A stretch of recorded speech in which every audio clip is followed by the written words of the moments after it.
carry on. I'll be in the area all day. Oh yeah, How's everybody doing? Good. You were probably on a draw stream, weren't you, Doc? No, I was not. Oh, okay. I have been otherwise engaged today. Mark Largent says, hello, I'm here. Yeah, he is indeed. And we're not starting from scratch. I see Shadowhawk in the house. Actually, Mark had started the campaign yesterday. You want to talk about that before we get started? Yeah, I suddenly had this fear that we'd get on here, I'd hit it, and they'd say, your campaign is under review or something like that. So right. So I went ahead and launched it, and we're off to a rousing start.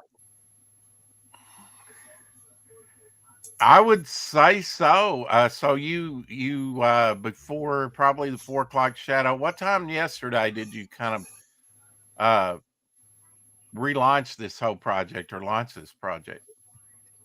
Was it like around noon? Let me check my email and see if it says, because the thing that had been holding me up was getting the campaign video done. So yeah. I finally figured that out and went through everything, and let me see. Well, this is Stalled Track, the complete collection. So this is different than your previous Indiegogo project, and I know you're working like on a box set with a Blu-ray insert and everything that's 3D printed. It's amazing what you can do with the 3D printing nowadays, you know. Yeah. So that was the campaign for the Doomsday Machine, and as part of that, I came up with this idea of this box set, and then I thought I wanted to include a Blu-ray with it. So I thought, well, let's do a second chance with the Blu-ray. And so I kind of intended to do it for a while, but then I started thinking of other things. And the two things I also wanted to do before I was done with the Stall Trek was I always wanted to do a Viewmaster reel, put together 3D left and right frames. And I had done a photo comic of the first two, so I wanted to complete that.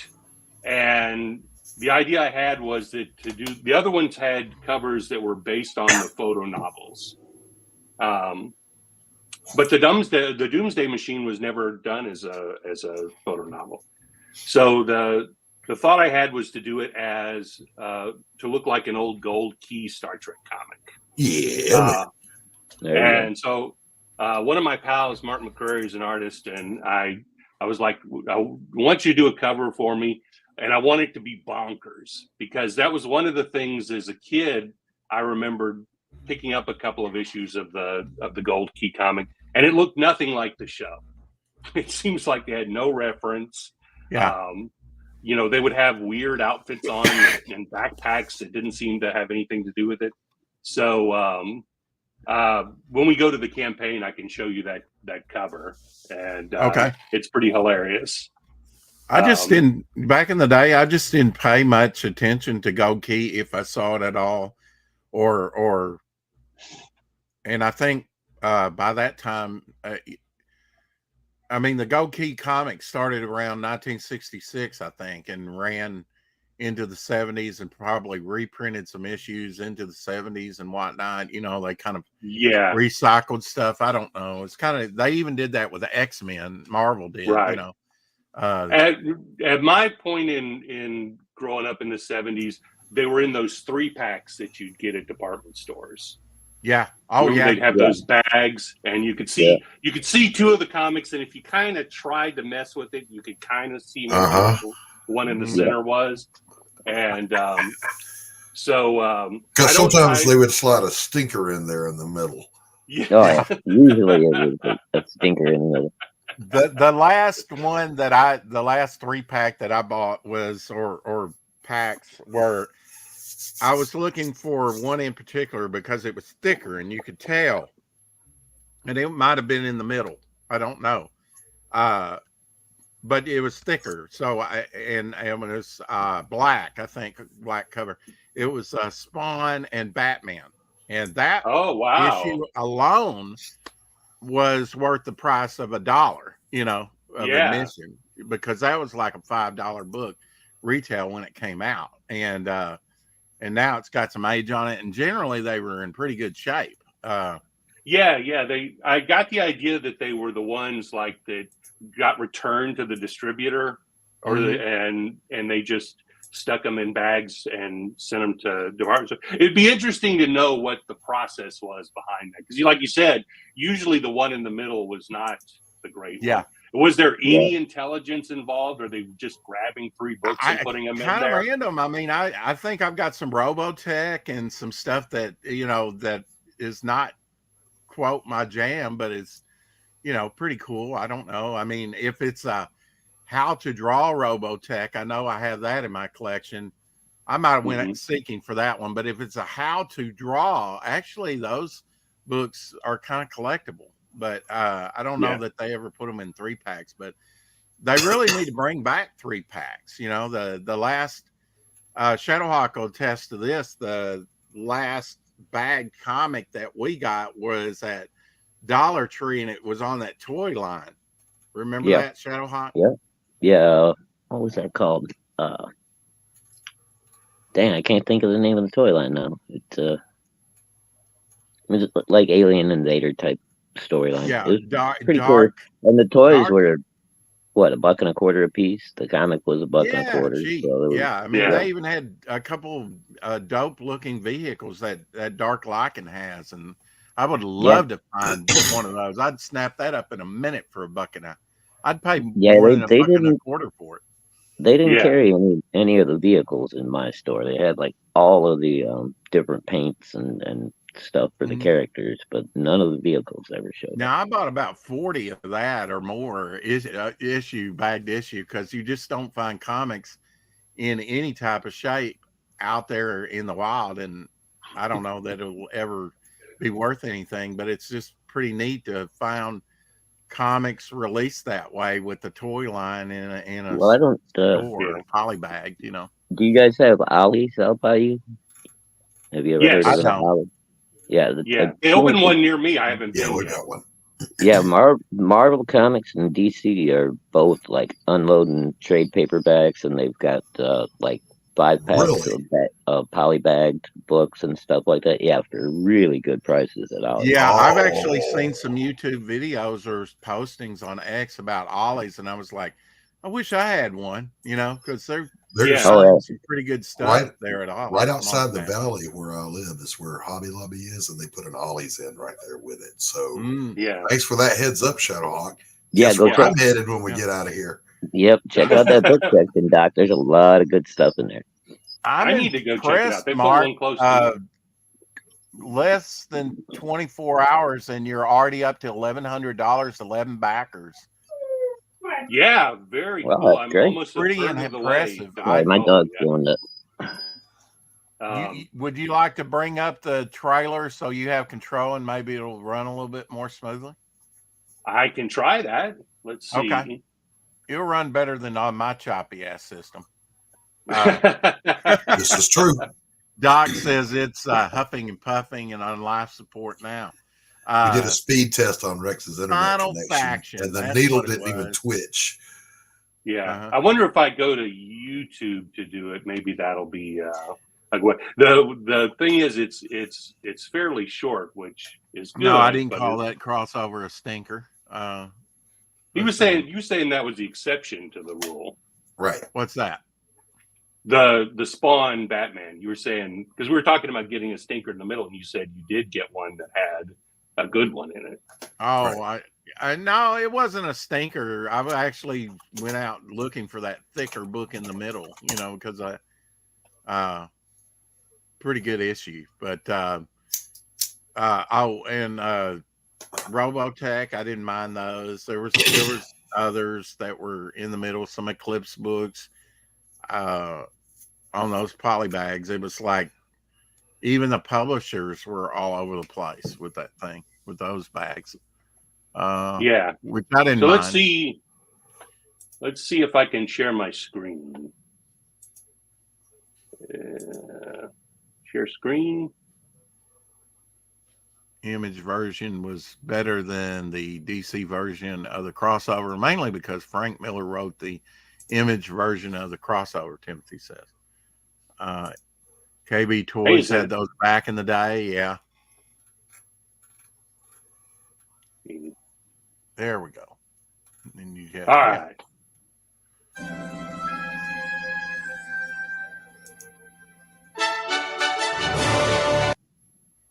Okay, I thought that would make it full screen.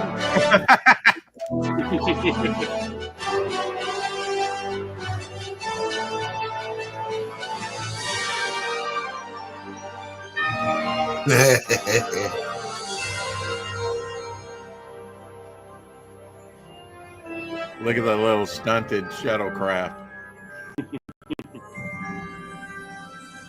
I love that the Doomsday Machine has teeth. Like there's a shuttlecraft.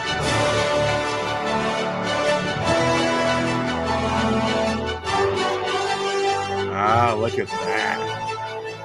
Oh, love the nice. Love it. You don't think I'm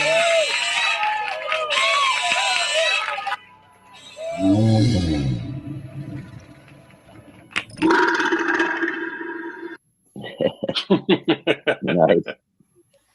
Awesome stuff, man. I That's said it great, last time you were here. That is just, I love it.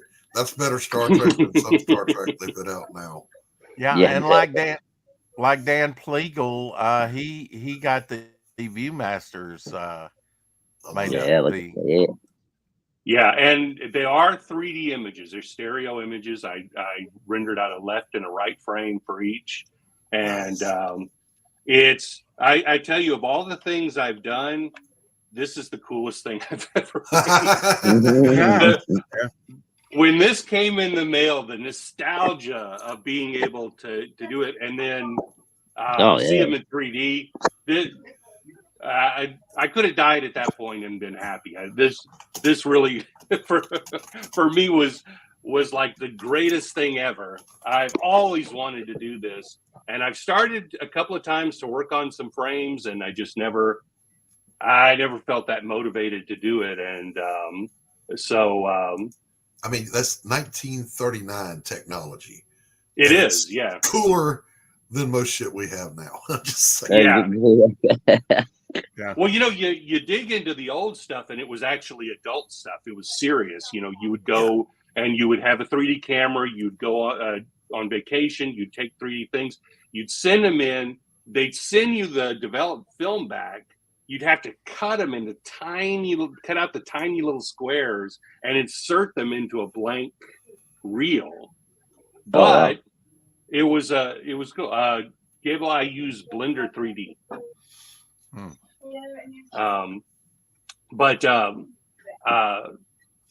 But yeah, and I found an article once years ago about this couple. I want to say they were like in Oregon or Washington State or something, but they would do the photos for like the fairy tale ones and the cartoon ones where they would sculpt models of the characters, and then they would have the 3D things. And they actually didn't use a 3D camera. They knew what they were doing, so they would move the camera to the left and then move it to the right, but they would actually move things between the two frames so that they would pop out more.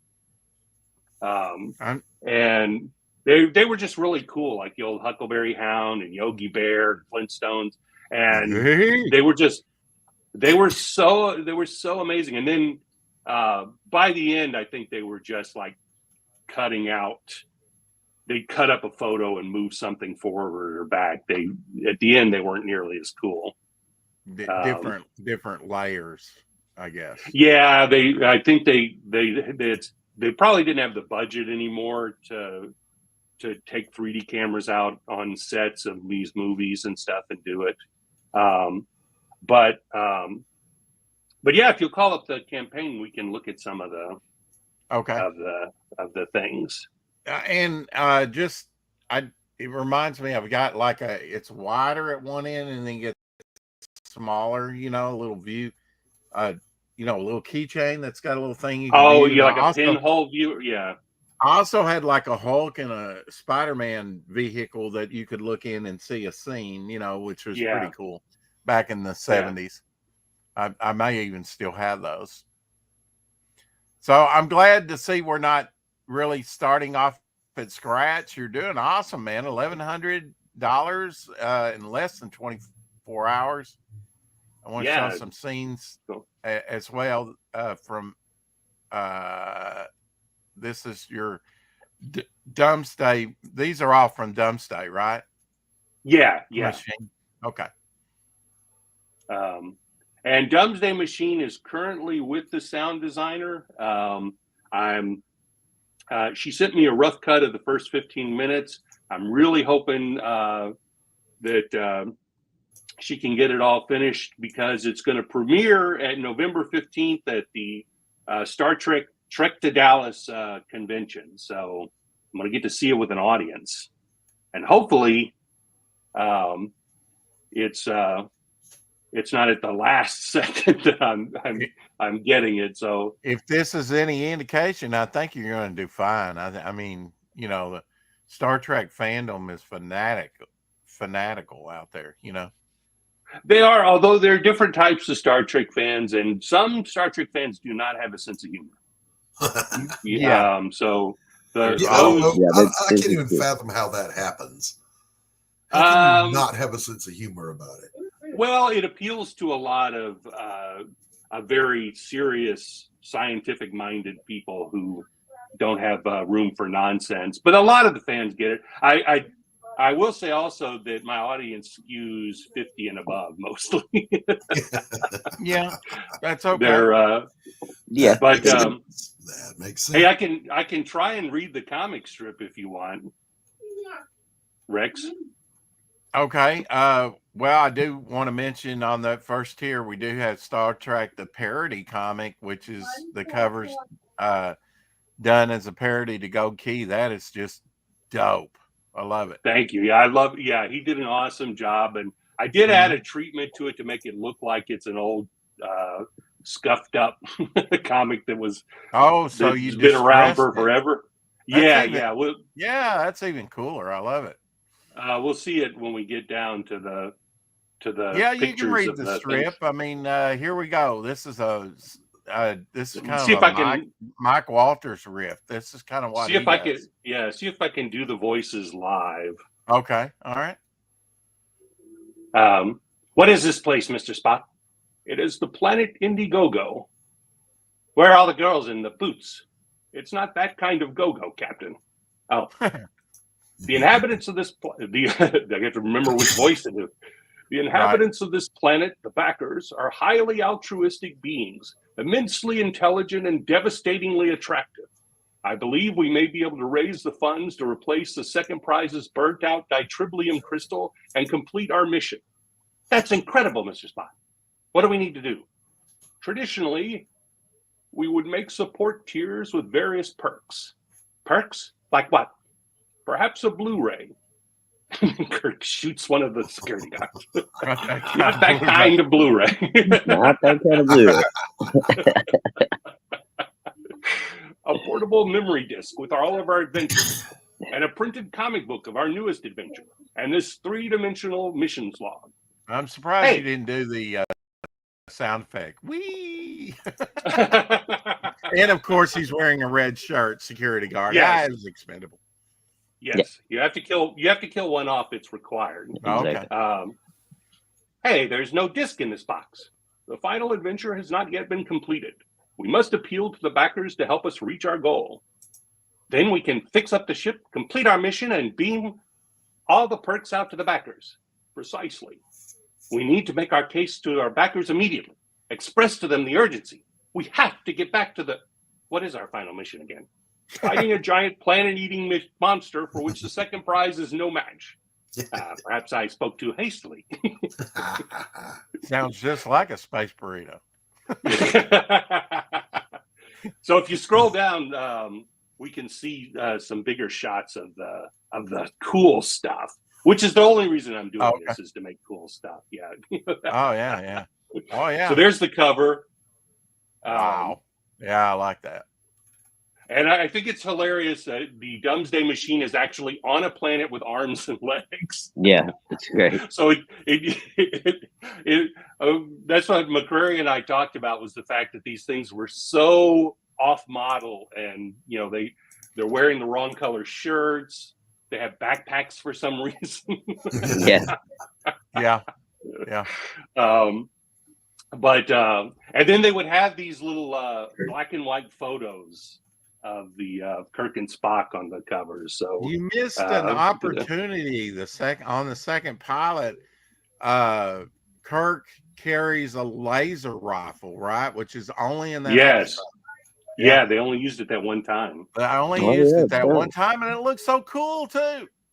Yeah, but I don't think it was designed for the show. I think it was they bought it or rented it from one of the prop places. Mm-hmm. But here you see the Viewmeister 7 stereo pictures, and the original cover of the Star Trek Viewmaster reel just had 2 of the ships, but I wanted to have it. But it had that sort of blue and red lighting, and they interestingly used the logo that was from the original TV Guide ads for Star Trek before it started. So I duplicated that style. You remember, it was a painted piece that had scenes from Where No Man Has Gone Before. Well, Mark, I probably asked you this before. What is your, as we say hello to Ethereal Dragon? Hello. Hi, reel them in. Yeah,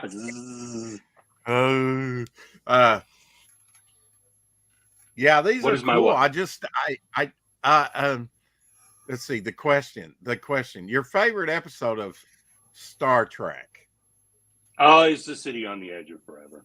Is it? Okay. Well, now that's probably number one when it comes to fan favorites, right? I think a lot of people like that one best. There's, I certainly like a lot of the episodes. I'll confess that I don't watch the 3rd season very much. Yeah. Devil in the Dark is one of my favorites, if not my favorite. That's a great one. Yeah. It's a monster in the unknown. It's not that scary, but it's. I love Amok Time too. That was the first one I did a parody of. The Balance of Terror. I love. I like. That's I like first Croc's appearance of the Romulans. Yeah, Croc's looking through the Viewmaster, saying it's like I'm there on the bridge, which you are. And the actor that played the lead Captain Romulan, right? He later became Spock's father. Yeah. Mark Leonard was his name. Mark Leonard did some westerns back in the day. I remember. Yeah. He was in. He was also the main Klingon in Star Trek: The Motion Picture. So he played both a Romulan, a Vulcan, and a Klingon. In heavy makeup. Yes, he was in makeup. Yeah. Yeah, he was unrecognizable. Basically. That's pretty sad, actually. But, if you have an aging actor, I guess it's a good way to disguise him, right? Yeah. So we got the tiers for the 3 items, and then at the bottom, the one that people seem to be going for is the complete everything. And a lot of people are getting that one and getting all 3 of them, which you save on shipping that way because they all ship in one thing. And shipping is so expensive nowadays. And it's not going to get any cheaper, is it? No, unfortunately. And so I think we all take a bath on that, but you got to get it out. I mean, to me, it would be no fun just to make digital stuff. I think the fun thing is to be able to make some of these items that, especially with the trading cards I did on the last campaign and this Viewmaster and the comics. Mm-hmm. There's just something so nostalgic about seeing those old, Star Trek items from your youth, and then to be able to kind of take a poke at them and have some fun with them has just been very, very cool. I'm surprised on the sleeve you didn't put 3D. Was there a designation special on the Viewmaster? On the back, they did indicate it was 3D, but on the front it was just stereo pictures. Now, of course, those packs came with 3 reels, so you had 21 stereo pictures. I only have 1 reel. They're kind of too pricey to do multiples. Oh, definitely. And they usually had a order booklet with the digital. Yes. Yeah, which was pretty neat too.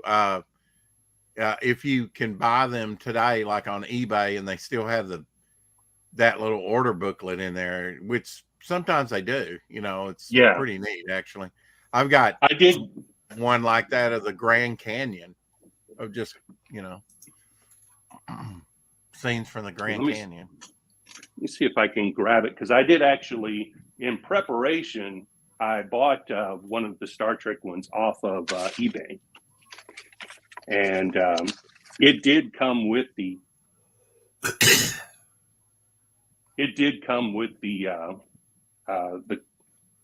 catalog.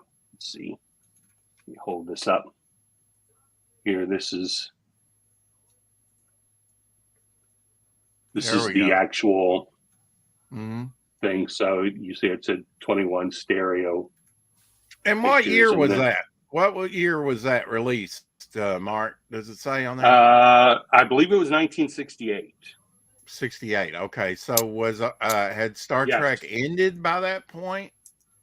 It was in its final season. Final season was 68, 69. And this was they took pictures from was the Omega Syndrome. Wasn't a great episode that they took pictures from, but here's the little catalog. Oh, look at the big viewer there. Yeah, because they had the one with the sound. Yep. Yeah, you could get it. I never had that. I always wanted that. We were too poor for that version. I don't even think I've seen one of those actually in real life. You can tell. With sound, a full immersive experience. I want those checkered pants. I'm just saying. It made the style of them makes me think that might have been a little bit later. Maybe this calendar is not from.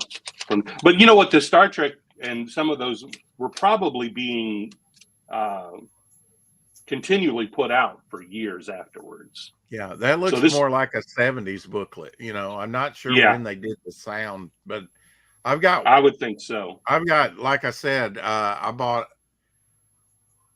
a 40-pound box full of stuff before shipping really went up. I mean, it wasn't cheap back then, but it was compared to today. And I think I paid maybe $40, $50 just on shipping, but it was worth it. And I didn't even know everything. I took a chance. It had some items in there I wanted, and I thought it was worth it, and took a chance on it and got some pretty neat stuff. I did not expect to get an old 40s Viewmaster in the box with the booklet, brand new. I mean, it looks brand new from the early 40s, like 1942 version. Right. And they were made out of I think it was Bakelite. Is that what it was called? Bakelite, where it was kind of I guess it was cooked in a kiln or something, and but they were hard. They weren't plastic. I wasn't sure if you were going to have your actual Viewmasters available where people can, because you need to have one of those things for your disc to work, don't you? You do, in order to watch it. But you know what? You can pick these up still at like Target and stuff. Just go with little kids. The last ones I actually bought local were at Target. I think they still carry them, or last time I looked. Yeah. Plus, I think everybody has one in their attic. Yeah. Yeah, but it's yellow and brittle like me, Mark. I'll be right back. That's why you got to stop hanging out in the attic, Rex. I know, right? That'll age you up real quick. Will there be a second Stalled Trek series? No comment. Mysterioso. Mysterioso, yes. Well, after decades of doing that, he's kind of tired of it, aren't you? No comment. Well, for the original series, my thought was 3 is good. I mean, at a certain point, you're just doing, if I always say, if Mad Magazine had done Star Trek every issue, you wouldn't have had any interest in Mad Magazine. One for Kirk, one for Leonard Nimoy, Spock, and one for McCoy, right? I mean, sure. Why not? Sure. Three's a good number. Plus, really and truly, if I do more than this, I'm just kind of rehashing. You've kind of it. Some might say it's a one-note joke, and I've already carried it to 3 movies. So, at a certain point, it would just be going through the motions, and I just think it would stop having its uniqueness. I think one of the reasons why I chose this episode to parody for the last one was the first 2 didn't have very many things in space. Right. Both Amok Time and City on the Forever planet-based episodes. So this one was a space thing. Plus, I got to have the shuttlecraft, which was a lot of fun. Yeah, that was great. And it's my favorite shuttle. You don't think I know that?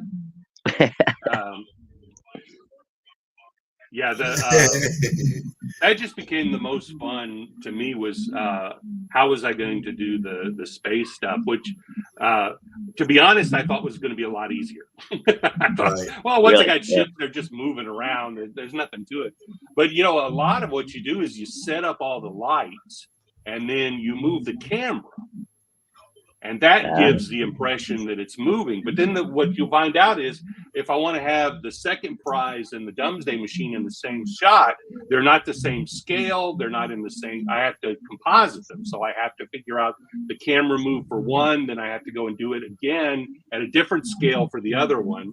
Likewise, I like to move the stars around. So my stars, instead of just being a flat field with dots in it, it's actually a big, giant cube filled with tiny little spheres, so that I can move the camera and you get that parallax from the stars. And if you're moving, the stars move closer to you or move farther away, which probably I went too far with. I kind of think it's hilarious when big, fat stars go by. But, I've watched as much of your stuff on YouTube as I could get my eyes on. And there's nothing to bitch about. It's all fantastic. It's great stuff. It's good stuff. But thank you. It's definitely, somebody asked me one time about doing a parody of something that was popular or something that people didn't like and they wanted me to make fun of it. And I said, to be honest, this takes too much work to do something that I didn't love. Right. I'm not gonna read the Twilight books or something like that and find out every little piece of minutia about it. But I love Star Trek, so I'm more than willing to read every book I can find and dig through the internet looking for every little bit of info I can find. Some people can't understand that it's hard to invest creative energy into something you don't love. Yeah. Right. And when it comes to film, like we've talked about before, you go through it and you edit and you edit and you edit and you go through it and after about the 100th showing, it's like even before it's released, I'd have to throw up my hands and go. It would really have to be a passion because you're viewing it. I get sick. Oh, sure, yeah. Like I said, there's a point where I kind of know what it looks like inside my head, and I could stop there because I've seen it basically at that point. But it's so much work. And with a comedy, you could argue that I'm using old jokes to begin with, but they certainly are old by the time I've seen them 1,000 times. Yeah. And so, it's, you kind of have to just trust, you have to trust the fact that it was funny originally to you, because you don't know, it doesn't, you don't get the surprise on the 4,000th time you've heard a joke. You know, one way to make it fresh and really turn some heads would be to recast the three as someone else. What if Sean Connery was Captain Kirk? Or you see what I'm saying? Something like that. I might suggest Stalled Track the Flip Book season 3. It kind of went downhill. Cheap animation. This is already pretty cheap. I mean, the reality is that the Blender, is free, but the cost is the time that it takes. And I ended up, as much as I think I can do it quicker, it usually takes me about 2.5 to 3 years. Stalled Track the Lunchbox. I'm just saying. Oh, if only I could. Only I could. You know what? If I looked at the custom ones, they'll put stickers on them. That's all. You can't get like the relief, the punched out parts. And the fact that you can't do that doesn't make it a real lunchbox, as far as I'm concerned. When it's just a sticker, it's not the same. Yeah. But anyway, Mark, congratulations on the campaign so far. It was kind of a midday thing for me, and I'm in the middle of a Sunday, errands and all that good stuff. So I will be back at 4 o'clock. See everybody then, and congratulations. Hail chat. See you all day. Thanks, Shadow. See you. See you, Shadow. Yeah, I've got a bail. We're about to sit down to Sunday dinner. So, Mark, again, all the best on your campaign. If anything is ever worthy of throwing some fun money at something, this is it. Thank you, Doc. And I say that as I've got a live campaign right now. Oh, well, you can split your money and go with multiple campaigns. Yeah, I've got a campaign on life support. So anyway, I'll see you guys. Rex, thanks for having me. Bye, Doc. Thanks for stopping in. Just do chest compressions, right? Yeah.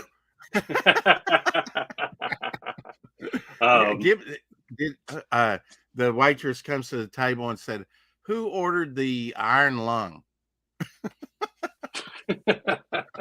Is that still a thing, or is it like what? I think there barometric pressure thing. I think there are people who are still in iron lungs, because I think that there were probably not many left now. But I know a lot of people. I know a lot of people, from polio or whatever, were stuck in those for life. That seems like a horrible existence. Decades. Yeah. They knew what it was to feel like a hot dog. Oh, yeah. I can't imagine lying flat all that time. Yeah, that you have to be in there to breathe. And there were people in iron lungs for like 70 years. I don't know, maybe put in there when they were kids. They probably upgraded to larger models, as they grew from children to adulthood, and those things. Yeah, I don't know. It's just awful to think. Thank goodness we didn't have to go through that. Thanks to them fixing that, because that I just can't imagine. Not only would it be just awful when you're a kid to have that, but imagine you're a parent and your kid gets polio, and just. Tim Olson's throwing out a bunch of puns with the Stalled Track thing. One thing I thought about doing when I was doing the perks was to make them tiers, so that I could have the big one be the final frontier. There you go. Frontier. I didn't go that route. With some of the earlier ones, I would give them like ranks. So it'd be like, here's the ensign tier, the lieutenant tier, all the way up to the captain and admiral and stuff. What did you think about Enterprise? I liked Enterprise. Scott Bakula. I liked it. I had kind of dipped out during Voyager, but I came back for Enterprise. The weird thing with Enterprise was the first season, it was not called Star Trek Enterprise. It was just called I know Enterprise. you're not a big fan of Voyager, but I really think it had a lot of potential because it was a blank slate, because it was kind of like Farscape, where they were way out there. And their villains, the garbage pail people that had the hair, the dirty with Kazons or something like that. Yeah, they were. When it came to villains, it was like Limp Bizkit. They could have went in any direction that their budget. Yeah. I mean, really, you didn't have to deal with Klingons, Romulans, or Andorians, any known. You also couldn't go back to Starfleet and have them tell you what to do. You were out on your own on the frontier. I thought the pilot was great. I was on board for it. I think at a certain point, I just got a little tired of it. And then when they,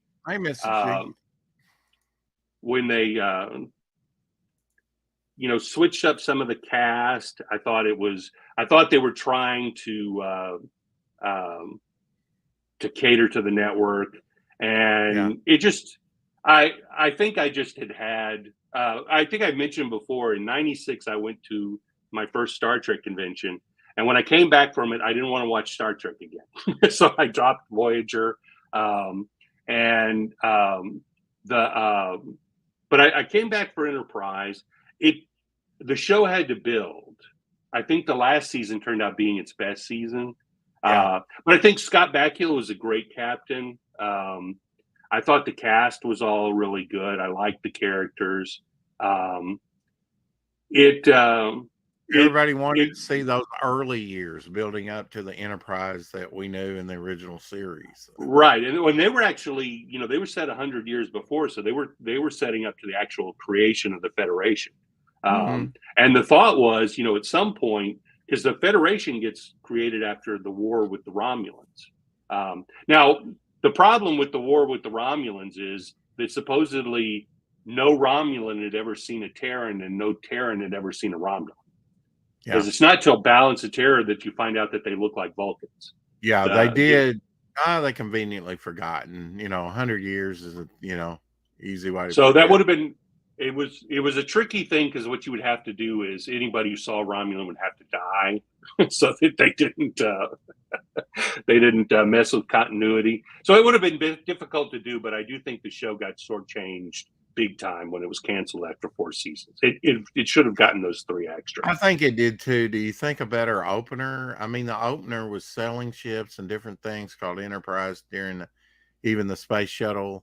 The music, it was so different from all the other Star Trek. I think and it kind of grows on you if you give it a chance. But yeah, I'm like Timothy Olsen. It's like Quantum Leap. You kind of you kind of remember him from that role of 5 seasons of Quantum Leap. But it had time travel in it, of course. It did. The end, there were finale at the season of 3 going into 4.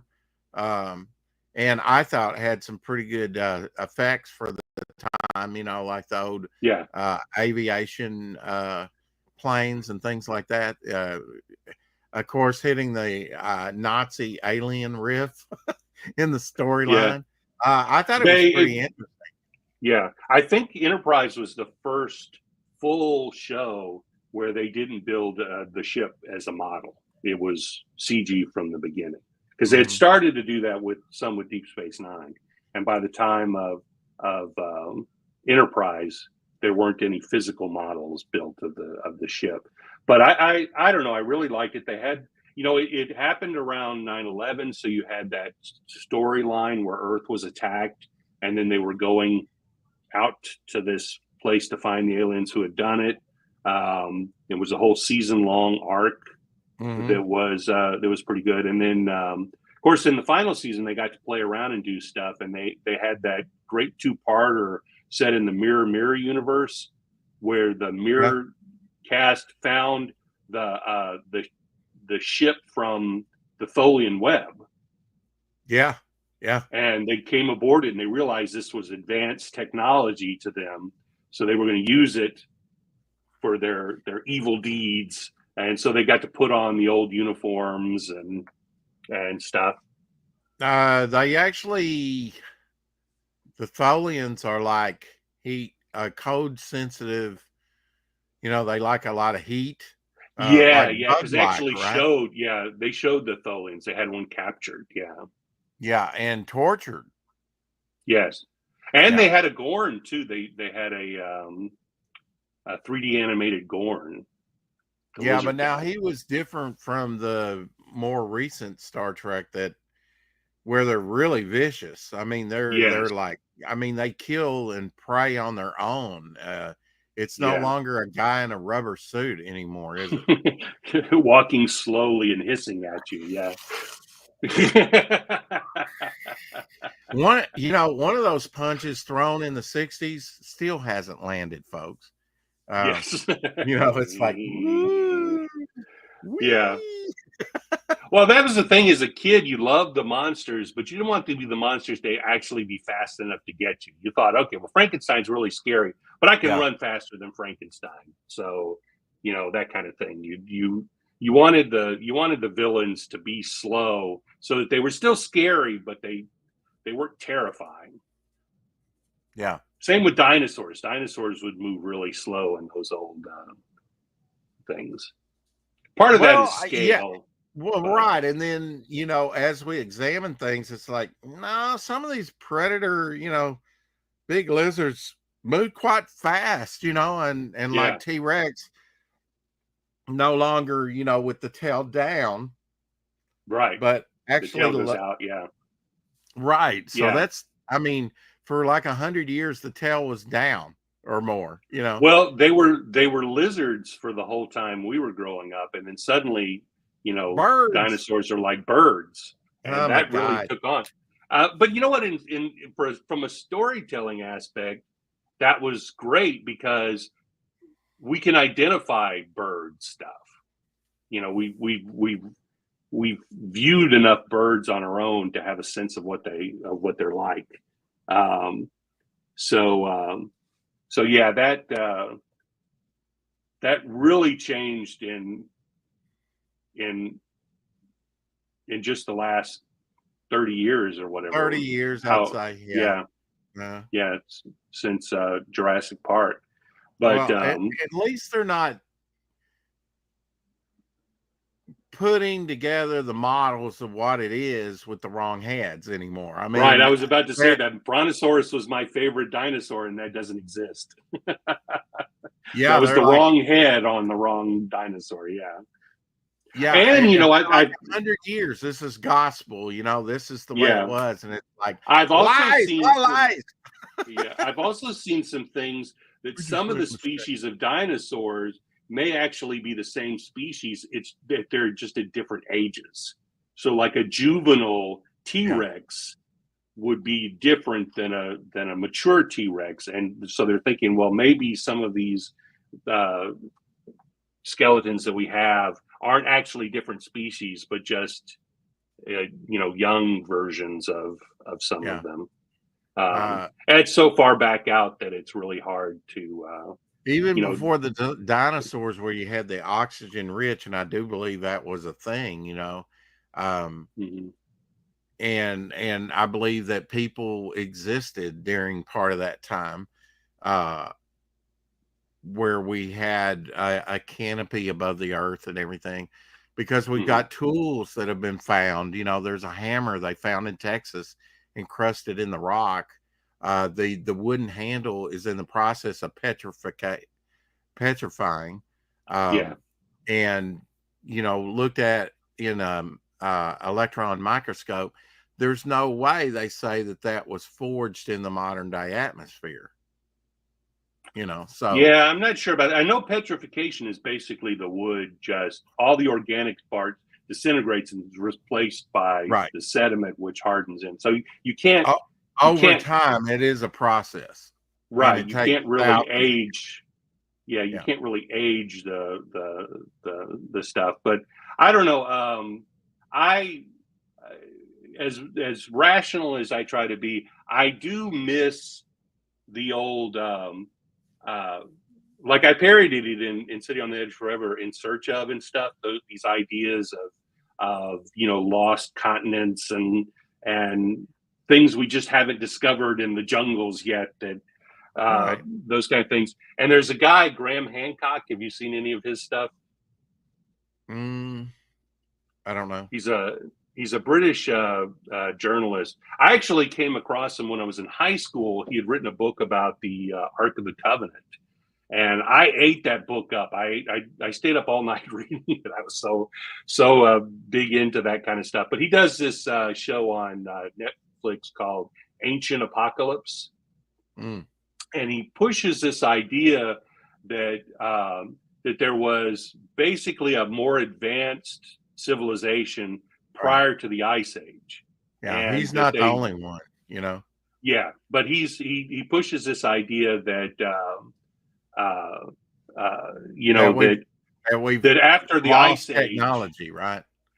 but that after the Ice Age, representatives from this civilization kind of went to all the pockets of humanity that were still left and taught them these leftover things. Because there are stories in mythology, like what is it, Quetzalcoatl or whatever in South America, that this bearded man came and flying lizard. They're different things like that. So We got he's to got see that in the Filmation episode. There was a film. Remember, he was in one of the. Oh, that's right. Filmation Yeah, animated. yeah. That's where I actually learned of him. That, and then of course, right after that, learned a lot about cryptids and other things like that on In Search of with Leonard Nimoy, which was That was so much fun to watch as a kid, and it's kind of a shame that almost all those mysteries are gone. Because like when you and I were a kid, the Titanic was lost. Yeah, if you look at them today, it's a little dated. It's like In Search of they're the very Loch Ness dated, Monster or whatever. Some still hold up, but some are a little dated as time goes by. Yeah. But it was a fun show. Came on Saturdays, as I remember. Used to after all scare the cartoons. snot. Yeah, syndicated. It scared the snot out of me as a kid. It had weird music, and they were always, and it's funny because even like the new shows that do this kind of thing, they always ask questions where the rational answer is no. Like, did aliens plant this? No. Could it be that what was actually happening was aliens? No. But they leave those questions out in the air, like, maybe this is what happened. I haven't watched like live TV, but I get what I like on disc, and I think I've got 15 or 16, and I kind of ended it there. I just couldn't do it anymore. Ancient Aliens off of I can't do those. Yeah. I don't believe in the distance. As much as I like science fiction, the distances are just incomprehensible. Did you know There's just no way that you can do it? I think it was around 15, somewhere around there, season. William Shatner actually hosted the whole season along with the guys. But which at his age is incredible that we still have him doing stuff like that. It's just amazing. Yeah, he's still doing stuff. Yeah. And I was going to see if I could find it. That show is garbage. Well, the thing that kind of drew me in the beginning of, they're preaching aliens for sure, but the thing that intrigued me was they would take you to places that you had never been or never seen before, 144 classic episodes of In Search of, and I think I got it for like $15 on Amazon. Oh, that's a steal. It's DVDs. It was like one of their Prime things or something like that. But I did start watching a few of them, and Can I see the back like of it? It basically looks the same. But some of the episodes are like, are trees talking to us? Some of the episodes are more exciting than the other ones. A lot of them involve New Age crystal people in California standing around, holding crystals and summoning things. So that I will answer Mark's less of them are question. about Bigfoot. Yeah, I am Groot. I'm Groot. Okay. Oh, that's Trees one trees tree. are Yeah. talking to us. Trees are Yes, talking but to us. we can't understand them. Alien trees. But yeah, my mom loves those all those aliens things, and she went to one of the things here in Dallas at the convention center. They had like a live thing where they had the guy with the wacky hair and stuff come, and she was all excited about going to that. Yeah, I'm kind of like Timothy Olsen on that. It's like, did aliens build the pyramids, and were they like a spaceport where the UFOs landed or something? And it's like, the amazing things that humans have done with architecture and things that have lasted tens of thousands of years, maybe century. I mean, just millennium. And we chalk it all up to something that is out right. of this world. It's like, wow. Okay. It sells books, so I understand the rationale behind doing it, but yeah, no, I don't buy into it. I don't but mind I tell you going what, I down would the love rabbit to do. hole, but it's like Hitler in the bar, preaching to the choir. I don't know. It's like, I'll say this: I miss the fact that we don't have as many mysteries as we used to. But think about it. In like even the 30s, right? In film, you had like Tarzan and things, and it was like deepest, darkest jungle of Africa, right? Unexplored. Yeah. And now in this day of like satellites, there's hardly anything undiscovered. But that being said, there are dozens of new life forms on the land and in the oceans found every year, which still amazes me. I know a few years ago in Laos, China, they found, I think Laos is in China, isn't it? I think so. They found like a spider that was the size of a dinner plate, and they found like 10 different species of different things, they're still finding new life forms. They might even rediscover the carrier pigeon. Who knows? Or the dodo bird. In this ancient apocalypse thing, they can scan sections of the jungle with LiDAR and get 3D relief things of the ground, because they're finding these, these pictographs or whatever that in South America that they have. They're finding ones that now how much of this is wild speculation, how much of it is actual, I don't know, but it is fun to watch, because I do like that idea. Well, you have to wonder why they made an image of a man or a spider or something, like, or a crane or something. Yeah, and how did they know? See from space or from up in the air? Did they somehow know how to use a hot air balloon back in that time, or is there something?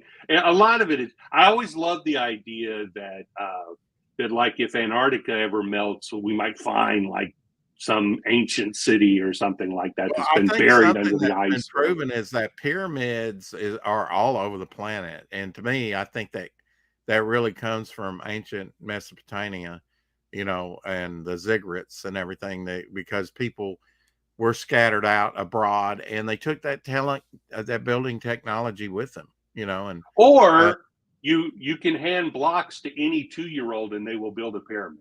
Yeah, right. I mean, look, it's ancient Legos. Yeah, I mean, look, that's the thing. As soon as you get them, you start making a pyramid out of them. And so it's not. It may just be that we kind of realized you could do that with stuff. But it's true. I'm an alien monkey lizard. Yeah, who was schooled in England. Well, that's good that the English, are that open to having alien monkey lizards. Yeah. There's enough hatred in the world, That's too much. They need to be more understanding. But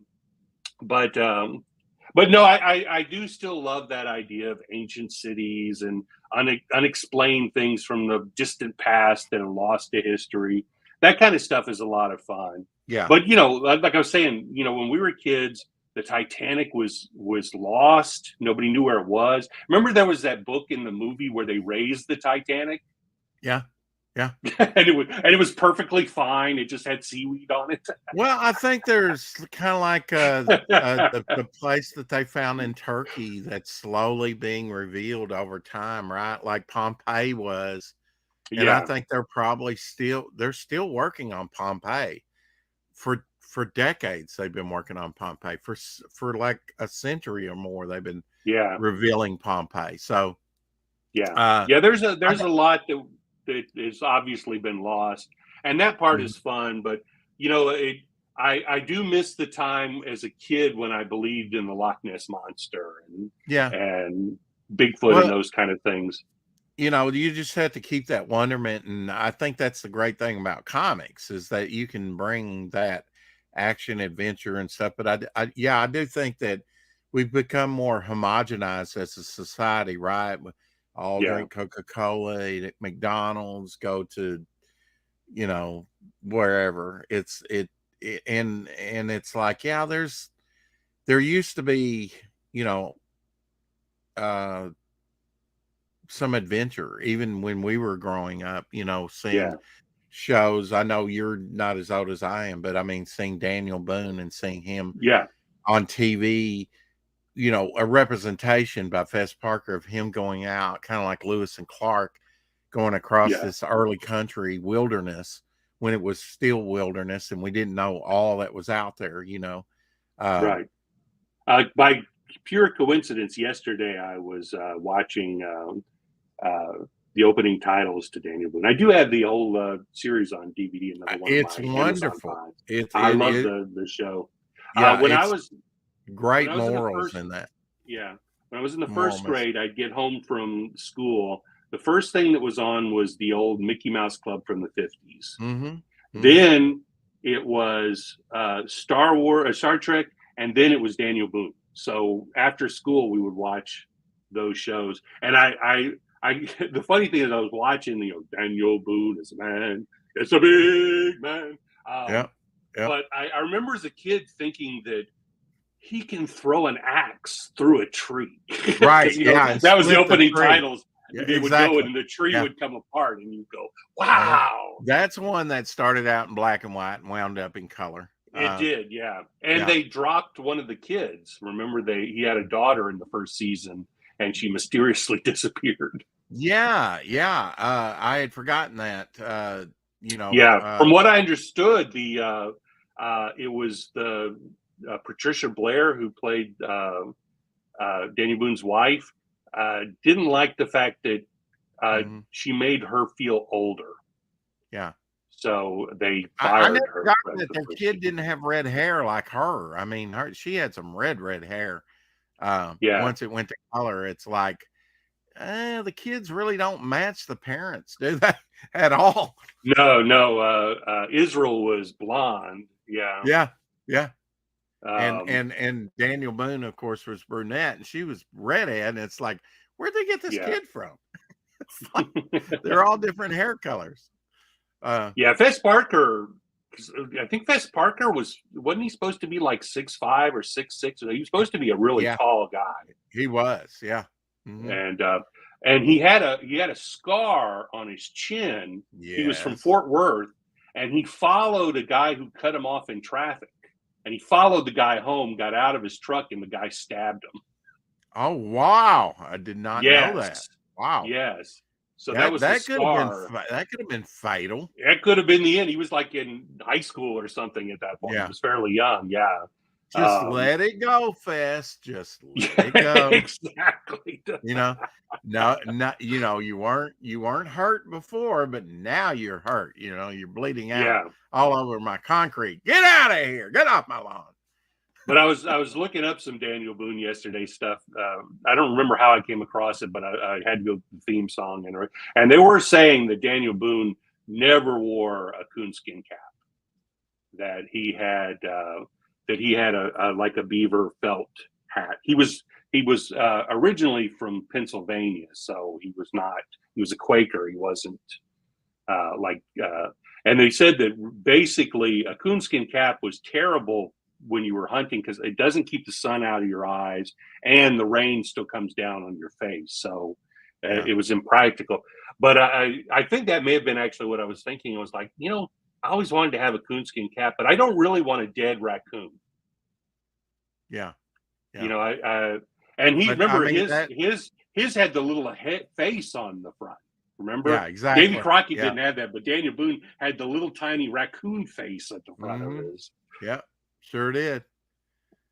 And they in that series they talk about him being a statesman, actually in politics, and then also commissioned with the military and sent on military missions against the British in some cases. And it was funny on that show that he could every once in a while walk to Washington, DC or New York or something.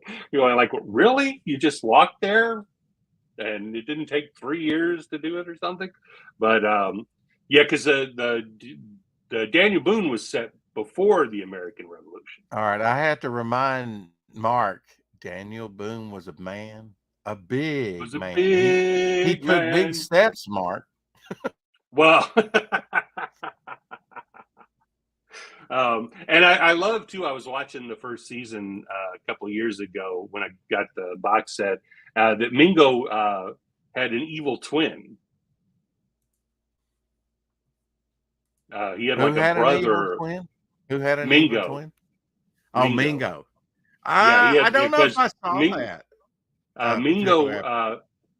Mingo had gone to like college in England or something. He was, and he'd come back, and his twin brother was jealous of him. And but that was a staple of TV shows back then. At some point there was an evil twin.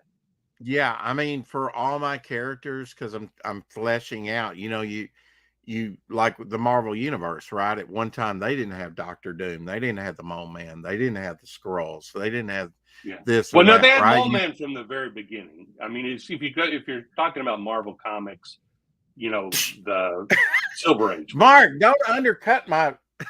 I'm sorry. I got to take you down on that. He was in Fantastic Four number 1. Okay, Mole Man from the very beginning, the very first quote Marvel in Fantastic Four number 1. Yes. But I'm saying, there was Timely and Atlas before that. So I'm just saying they had to build that great staple of characters that we kind of take for granted now, right? I mean, look how many new characters and new aliens and things like that, and new like Galactus and Silver Surfer were introduced just in that 100 issues of Fantastic Four. It's amazing when you think of all the first appearances of characters like Black Panther.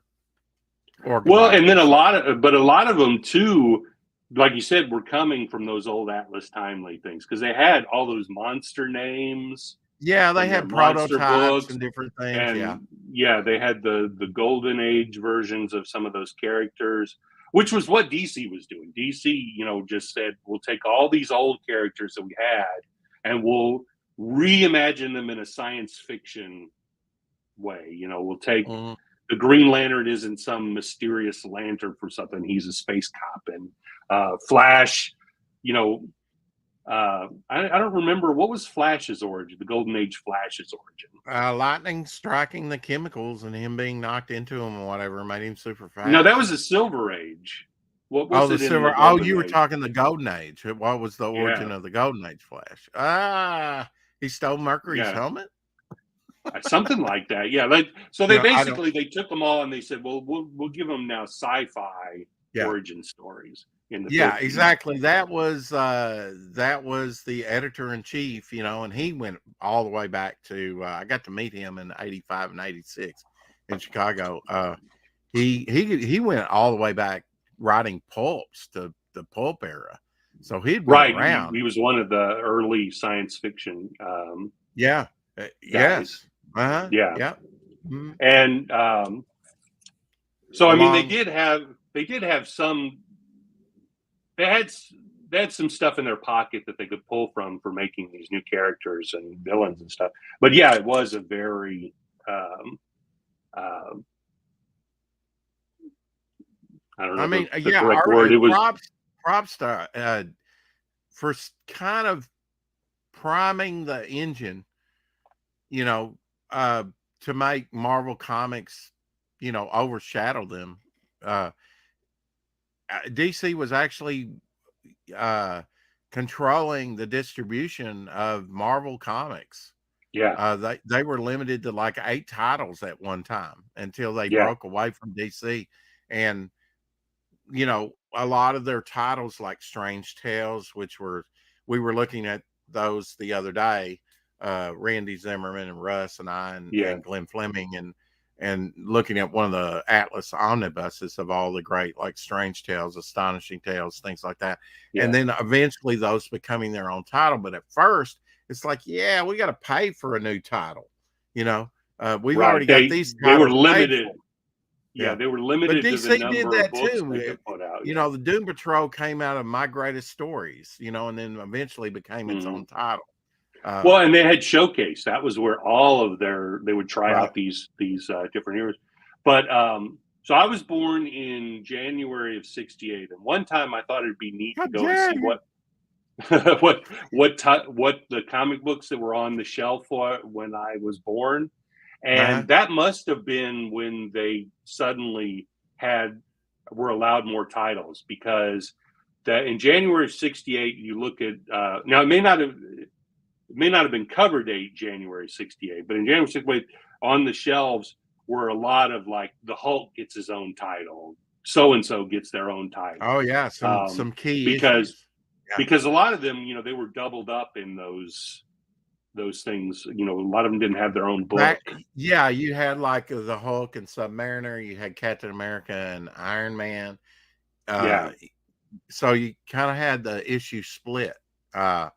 Which was always cool because I mean, even in the '80s, I wouldn't have read as many Flash stories with Carmen Infantino's artwork because I wasn't that interested. I'm not a crazy fan of Carmine Infantino either. Yeah, but I mean, you know, 20 years prior, his artwork was more it wasn't as loose as it was in the early '80s. You know, it wasn't. By the '80s, everybody had kind of flat heads. I remember there was just a weird look to Carmine Infantino's. But what got me reading the Flashes was you had backup stories. You had Dr. Fate for a little while, and I think that was by Keith Giffen. And they had Firestorm in the back. Yeah. So I was interested in the artist and in the backup stories more than I was the main feature. And the backup stories were fun. Mm-hmm. We were talking about that the other day, that Aquaman was a backup singer for the Monkees. Was a backup, primarily a backup hero. Yeah, I didn't go look it up, but I'm fairly certain that first Justice League cover was Starro is the first time Aquaman was on the cover of a comic. On a cover. Isn't that amazing? Now that's early on, 1962, I think, or 61. It's early 60s, but he'd been around since what? At least 40s, early 40s. Yeah, I mean, he'd been around for like 20 years and never been on a cover. That's amazing. I think Aqualad was probably on a cover before Aquaman was. Just speculation there, but Brave and the Bold 28 was the first appearance of Aquaman on a cover, and Martian Manhunters too. Now that and that kind of had like a double team up, right? Kind of like Marvel Team Up or Marvel 2. That was later on. Brave and the Bold 28 was the first appearance of the Justice League. Yeah. Oh yeah, 28. Yeah. Okay. Yeah. So because they split it up. They had DC Comics Presents, which was Superman. Every time you brought that up, I was thinking Justice League of America 1. in my mind. But yes, Brave and the Bold, where they're a wonderful classic cover where they're attacking Starrio on the cover. Yeah.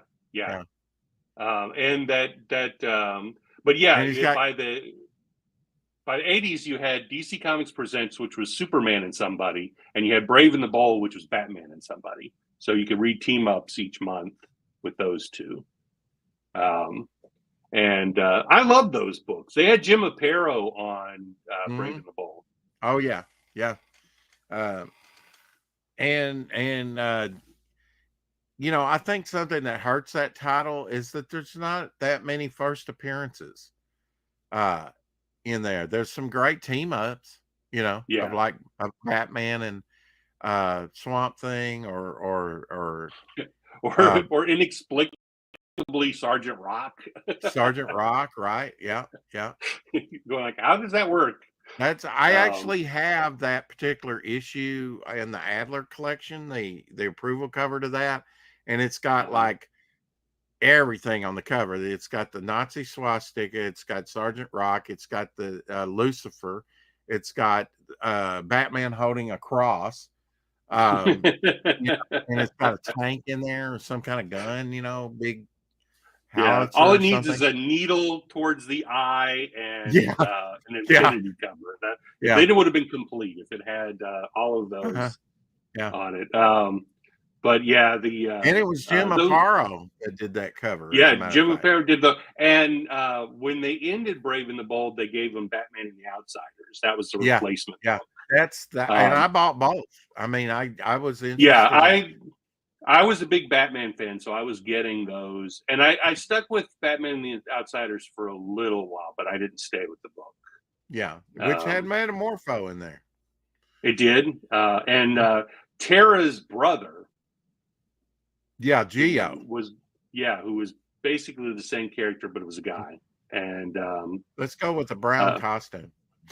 And Halo, I think, was one of the characters too. Halo, which was almost like the DNA Agents Rainbow character. Okay, yeah. I don't know if they actually kind of created that character off of that. I just see similarities there. Yeah. And I want to say Mike W. Barr was writing it at the beginning. Yeah, I think you're right. Yeah. Yeah.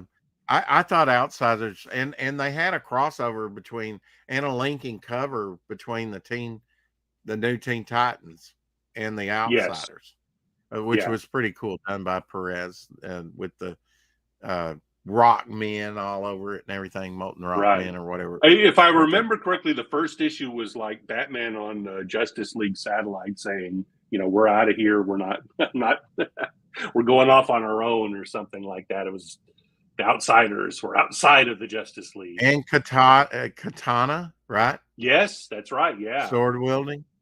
Yep. Mm-hmm. Yeah, it was a fun book. I read Outsiders for a while. You know, it's something that holds me for like 15 issues, you know, or a dozen issues, about a year. And then I tend to like drift off and do something else. It really has to be something like New Teen Titans that has one of my favorite artists, and just, you know, they were banging it out very good. You also, I remember reading interviews at the time, is that these guys would study soap operas, because what they were talking about is the fact that you had you would start off with a subplot, you know, a sort of B story that would be, it would start basically when the A story was kind of it was most interesting, so that by the time that story had its climax, you were now to this B story being interesting, and they would interlace these in so that they were always ramping up to some big thing, so that it wasn't like the story ends and now we start a new one.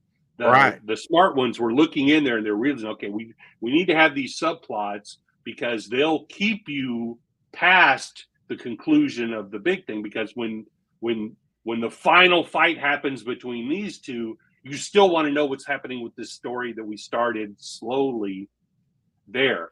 And I don't think you can do that anymore, because I don't think I don't think monthly titles work like that anymore. I don't think that, you know, I don't think you keep the creative teams long enough. I don't think you, I Yeah. don't think you have, you also don't have the readership. The readers aren't that tuning was in. the great thing. Actually, Aparo came over with Dick Giordano from Charlton Comics. He was the one that brought him over to DC from Charlton when he came, and I like the consistency and that he could bang those things out, and I like the consistency that you knew if it was Outsiders for a long time, it was going to be Jim Aparo. It was going to be solid if you like his stuff. Right. And yeah, it's like getting a team that is consistent over time, a long period of time like that is, and I really like that consistency of artists. Right. And when you have one X-Men title a month, you're following that story. It's one writer who's doing all of the lore or whatever. Yeah, when and you it's spread it out, it gets too much. much. When you have 15 different things and somehow Wolverine's in every one of them. Well, I don't blame how does this work out? I don't blame them with like mega popular characters like Superman having 5 different titles or Spider-Man having 5 different titles, and I like that you can modify it too and have like Peter Parker Spectacular Spider-Man and just kind of major on this part of his life, more of what's happening with Peter Parker and his, it seemed like in that, at least when I was reading it later, he had like 3 or 4 different women, the sort of, I wouldn't say homely, but with glasses and everything, blonde, and then you had he'd already had Gwen Stacy and Mary Jane, they were old news, whatever. Then he had Black Cat. There was if you could if you really want to explore a character, different titles are a great way to look at the different facets of the character, I suppose. Right. And if you keep the editorial and you have a good communication, like I started seriously reading comics like in '81, because after watching Superman 2, I was like, I want to read comics, and I was old enough at that point that I could go get them, because getting comic books prior to that was we were going on a trip or I'm sick or something that I would be gifted comics. It was rare that that's why I didn't like Marvel Comics when I was a little kid, because they always ended to be continued, and I knew I was never going to see the next issue of it. Yeah, but at first I just enjoyed the issues, and I didn't even though it said next issue, it never registered up here that there would be a next issue. I just bought an Avengers book, went back a couple of weeks later, and just happened to buy the next issue. Continue. Yeah, and it was like, oh, this goes with the one I read. Oh, I'm going to collect this from now on, and it made me a collector.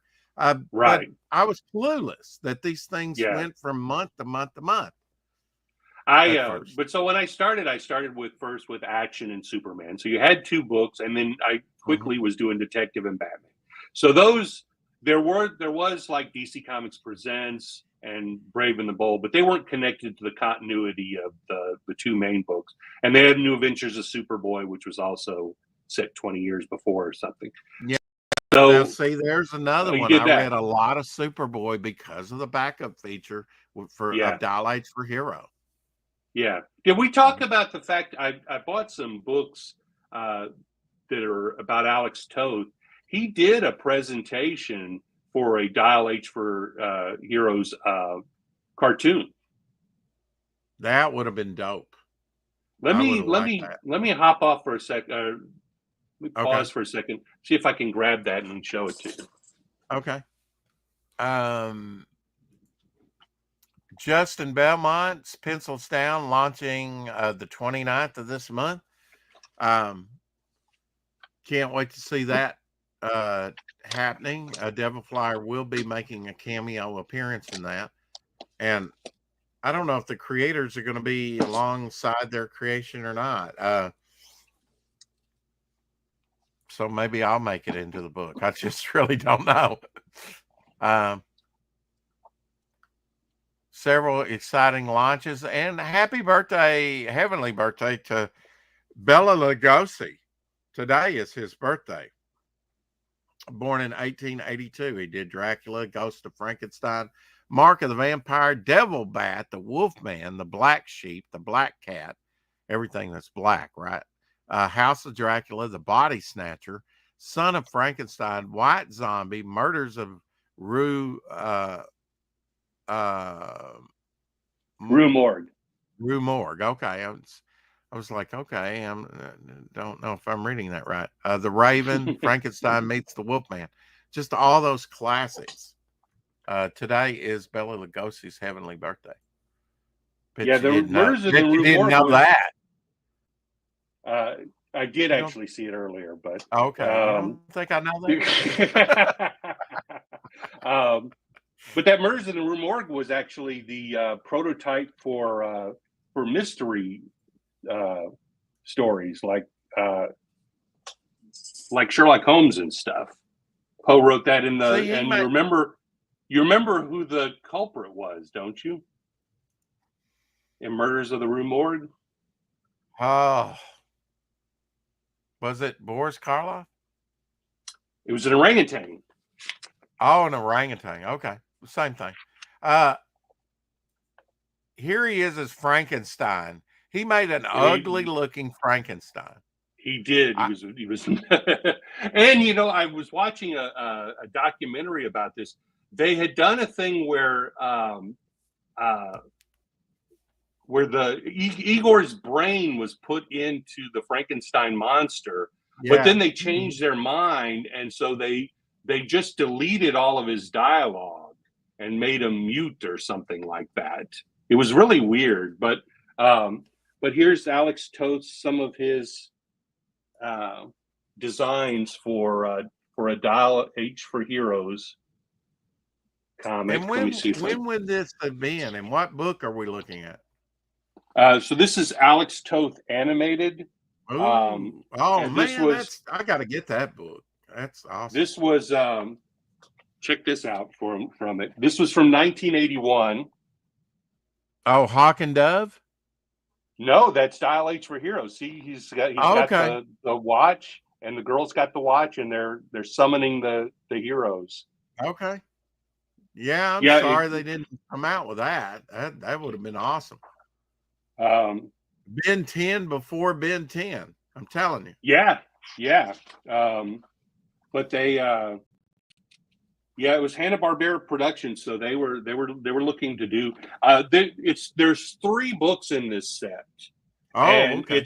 it's some incredible artwork. One is like illustrated, one's animated, and I can't remember what the other one is, but all crayon. 3 of them. One's crayon. Yeah, but they're all, you know, just chock full of stuff, and you know, got all of his designs for, you know, Space Ghost and all the different shows that he worked on. Yeah, and the amazing thing is that, you know, there's a bunch in here that didn't go. So you see his designs for cartoons. That never made it to air. Oh, and that's awesome. It's really wild to look at. I just saw there was his Lost in Space designs. His Dr. Smith and the robot. Well, he did Super Friends as well. Yes, he did Super Friends, and you know, a lot of people mistakenly think that it was Kirby. Kirby did a lot of stuff when the show went to air, but Alex Toth designed the Thundarr the Barbarian, the main characters. Yeah. Initially, he was slated to do it. Do you know why he had to drop out and Jack Kirby came in? I don't. Is that not covered in the book? It might be covered in the book. I just look at the pictures. For some reason, there's some reason Farrah Fawcett is a superhero. Oh my gosh!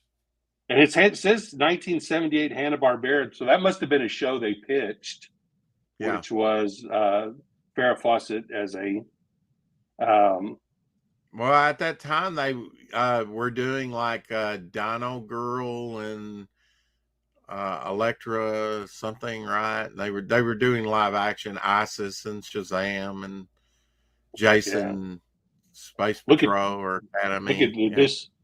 this show. My pal Revenge Max. of the Golden Sphinx. Look at how Mm. cool that would have been. Adventurers and Yeah. there's a lot of, and this is also from there. Look at that. Probably didn't have a. Oh, it's Mumra. Just saying. Yeah. That's a cool design. I like that. Yeah, look, you got them in flying cars and laser beams and all kinds of wild stuff. I found out from, I've been watching Laredo, and it had an interview with Robert Foster on that, and he was saying Teddy Kennedy was the one that killed sort of the Western, the violence, on TV. Oh yeah, he went after the but he did the same thing with cartoons, and cartoons were never the same for decades. Yeah, there's his original designs for Thundar and Ookla. Yeah. And you know what Ookla's name is, right? Mock me. No, Ookla. Ookla. Yeah. It's a way of phonetically saying UCLA. Oh, is it? Okay. Yeah. If you have UCLA, it would be Ookla. That's where they got the name from.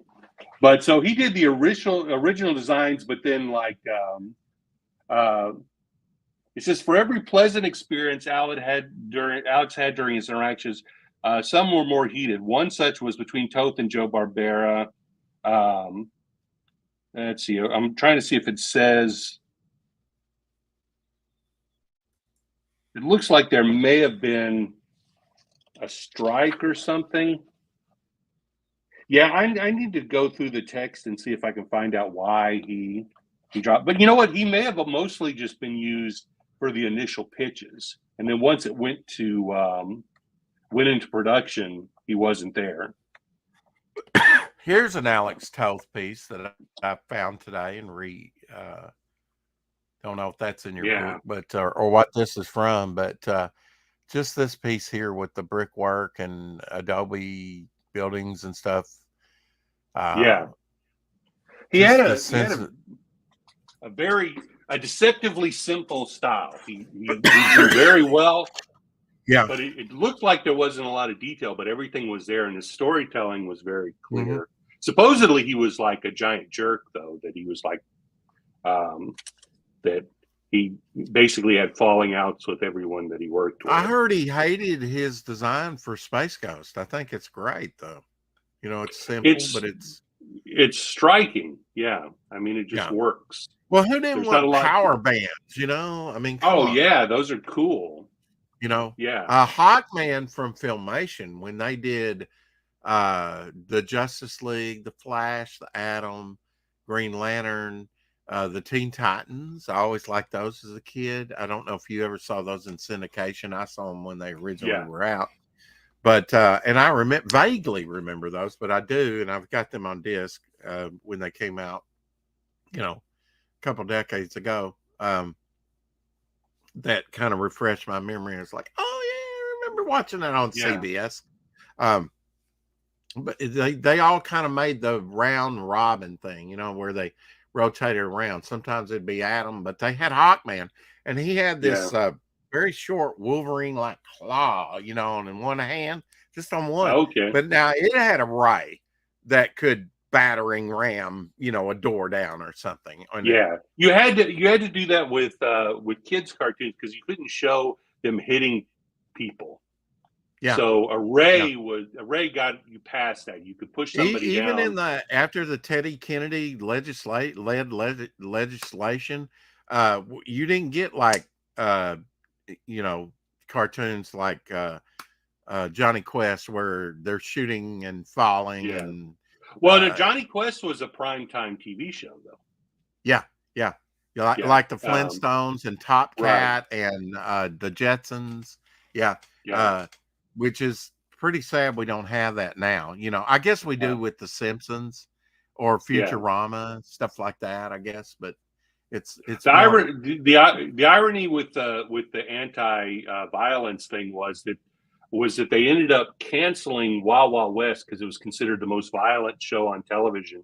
And as soon as they canceled it, it went into syndication where kids started watching it during the day. So it's like, we want to get rid of this show that has all this violence. So we're going to cancel it in prime time, and then we're going to put it on during the day, and kids can watch it. had three seasons, and that's one I believe that started out in black and white and went to color. It did too, yeah. Mm-hmm. There were a lot of those that bridged that little gap. But Star Trek wasn't one of them. I was going to mention that recent. No. Color. Gilligan's Island did it. Yeah, Gilligan's Island did it. I Dream of Jeannie, Bewitched. Mm-hmm. There were several of those shows that had that. Fugitive that I was just watching, and Laramie that I'm watching now went from black and white to color. Yeah, as well. Route 66 did. Early color.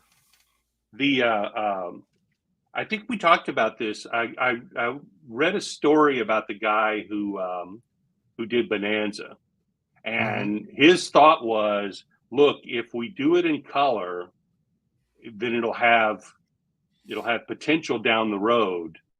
And the studio was like, yeah, we don't want to pay for it. And he said, well, I'll pay for it.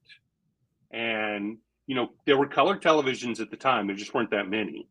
And it was on NBC, which was owned by RCA, which was making color televisions.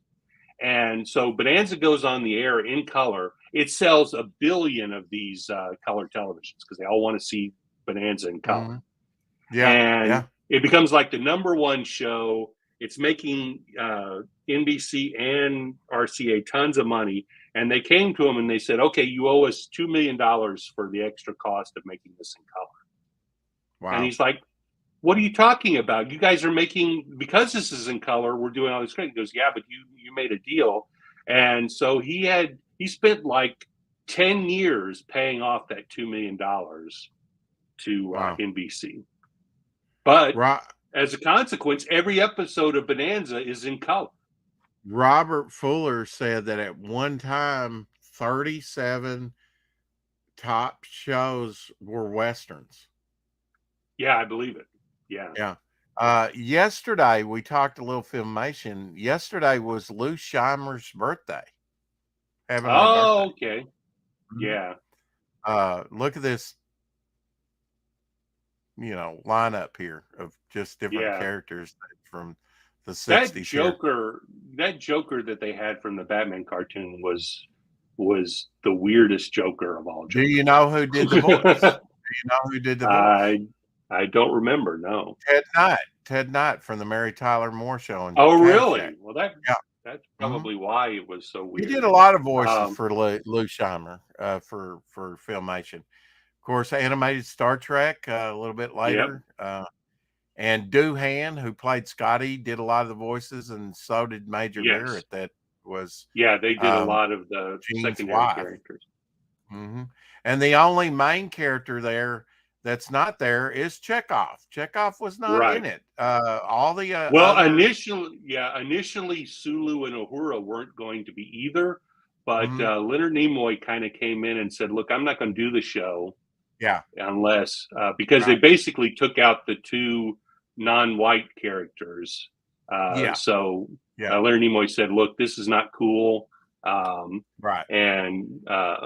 So that was the only reason Uhura and Sulu. And we talked about the fact that the episodes with Sulu, the first episode of the show couldn't be shown in LA because George Takei was running for office, and one of his competitors had filed a complaint saying that if you showed him on television for a half hour, that he should get equal time, and so that he would need to be given a half hour every Saturday and an hour each day. So they couldn't show any of the episodes of Star Trek that Sulu was in, and they couldn't show the thing. And then he eventually lost the election. Oh, I love Shazam so much. I was it was a great. small And then kid at the time.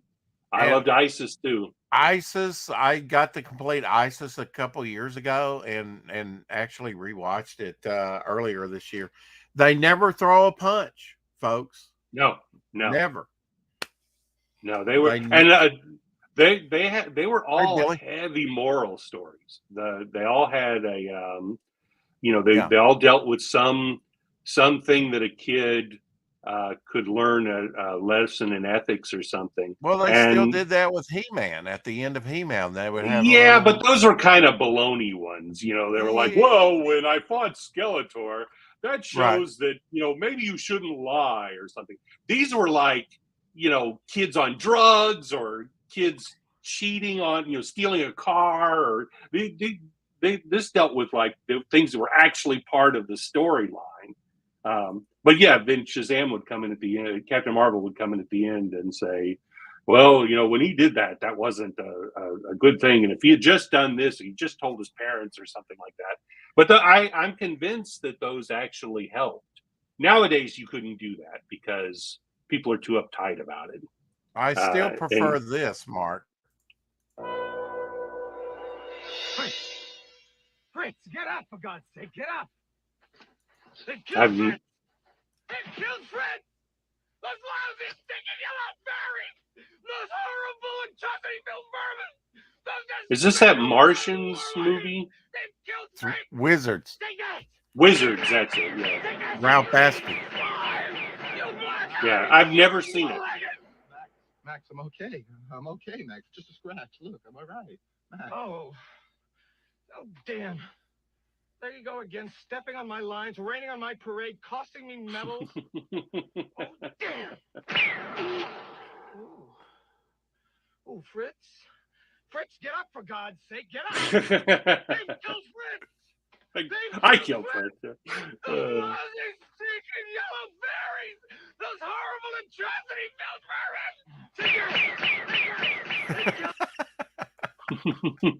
vermin. It's fun. You really should see it. I should check it out sometime. Yeah. Mhm. Mhm. But no, I love those old Captain Marvels. I do have them, and I do have ISIS.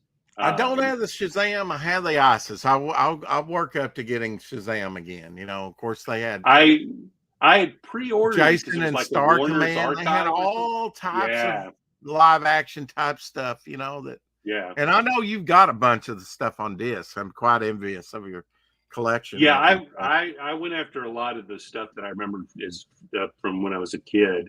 But I think I showed you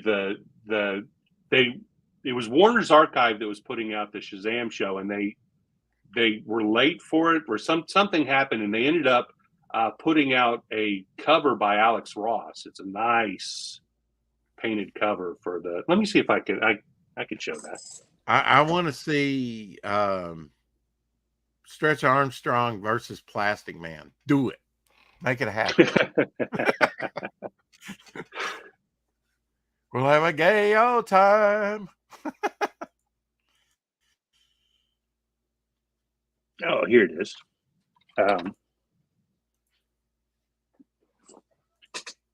Yes. Yeah, here's the Alex There we- Ross. Oh, now that looks Cover. like give me a second. That I've mentioned cover it 3 artwork times. is Yeah. Jerry I've mentioned it Ordway, 3 right? times. Nope. Alex Ross. No? It does look like Jerry Oh, is Ordway, it? but Oh, that's you it. mentioned it 3 times, and I just okay. Yeah. It sure Yeah. does look like I'm Jerry glad- Ordway, but I'm almost positive it was Alex Ross. Well, Jerry Ordway did do Shazam, a run on Shazam, quite He did. lengthy one. Yeah. So I know Maybe he's got to be. Maybe I'm fan. having a brain fart because that sure does look like Jerry Ordway and not like Alex Ross. Yeah, you don't see his signature. It must down be there? George. Yeah, I don't, but I feel you're absolutely correct. That is definitely Jerry Ordway. Well, you told me 3 times, so you got me brainwashed right now. I was Yeah, I gaslighting would be you. surprised if that's Alex Ross, but Yeah, no, I'm pretty sure it's Jerry Ordway. I just must okay. have And you got the misremembered. van in there where they traveled around in the van. Yeah, Yeah. That's got a Oh, Ben 10. That's got a Ben 10 feel to it because they traveled around in a van. yeah, they did. Yeah. Yeah. Um, I always wanted oh, a van with a mural on the side. To me, with shag carpeting. It was the 70s, folks. One of my dad's friends had a bicentennial van that had like a big eagle and the flag thing with the spirit of 76 on it. And me and my sister, when I was little kids, were like, "Oh, that's the coolest thing ever! Is that bicentennial van?" Yeah, you can go down the road throwing out your Billy the Beer empties. Yeah. I can't remember now how to pronounce it, but because the 250th is coming up, and they've got some bizarro name for it. It's like ridiculously long. But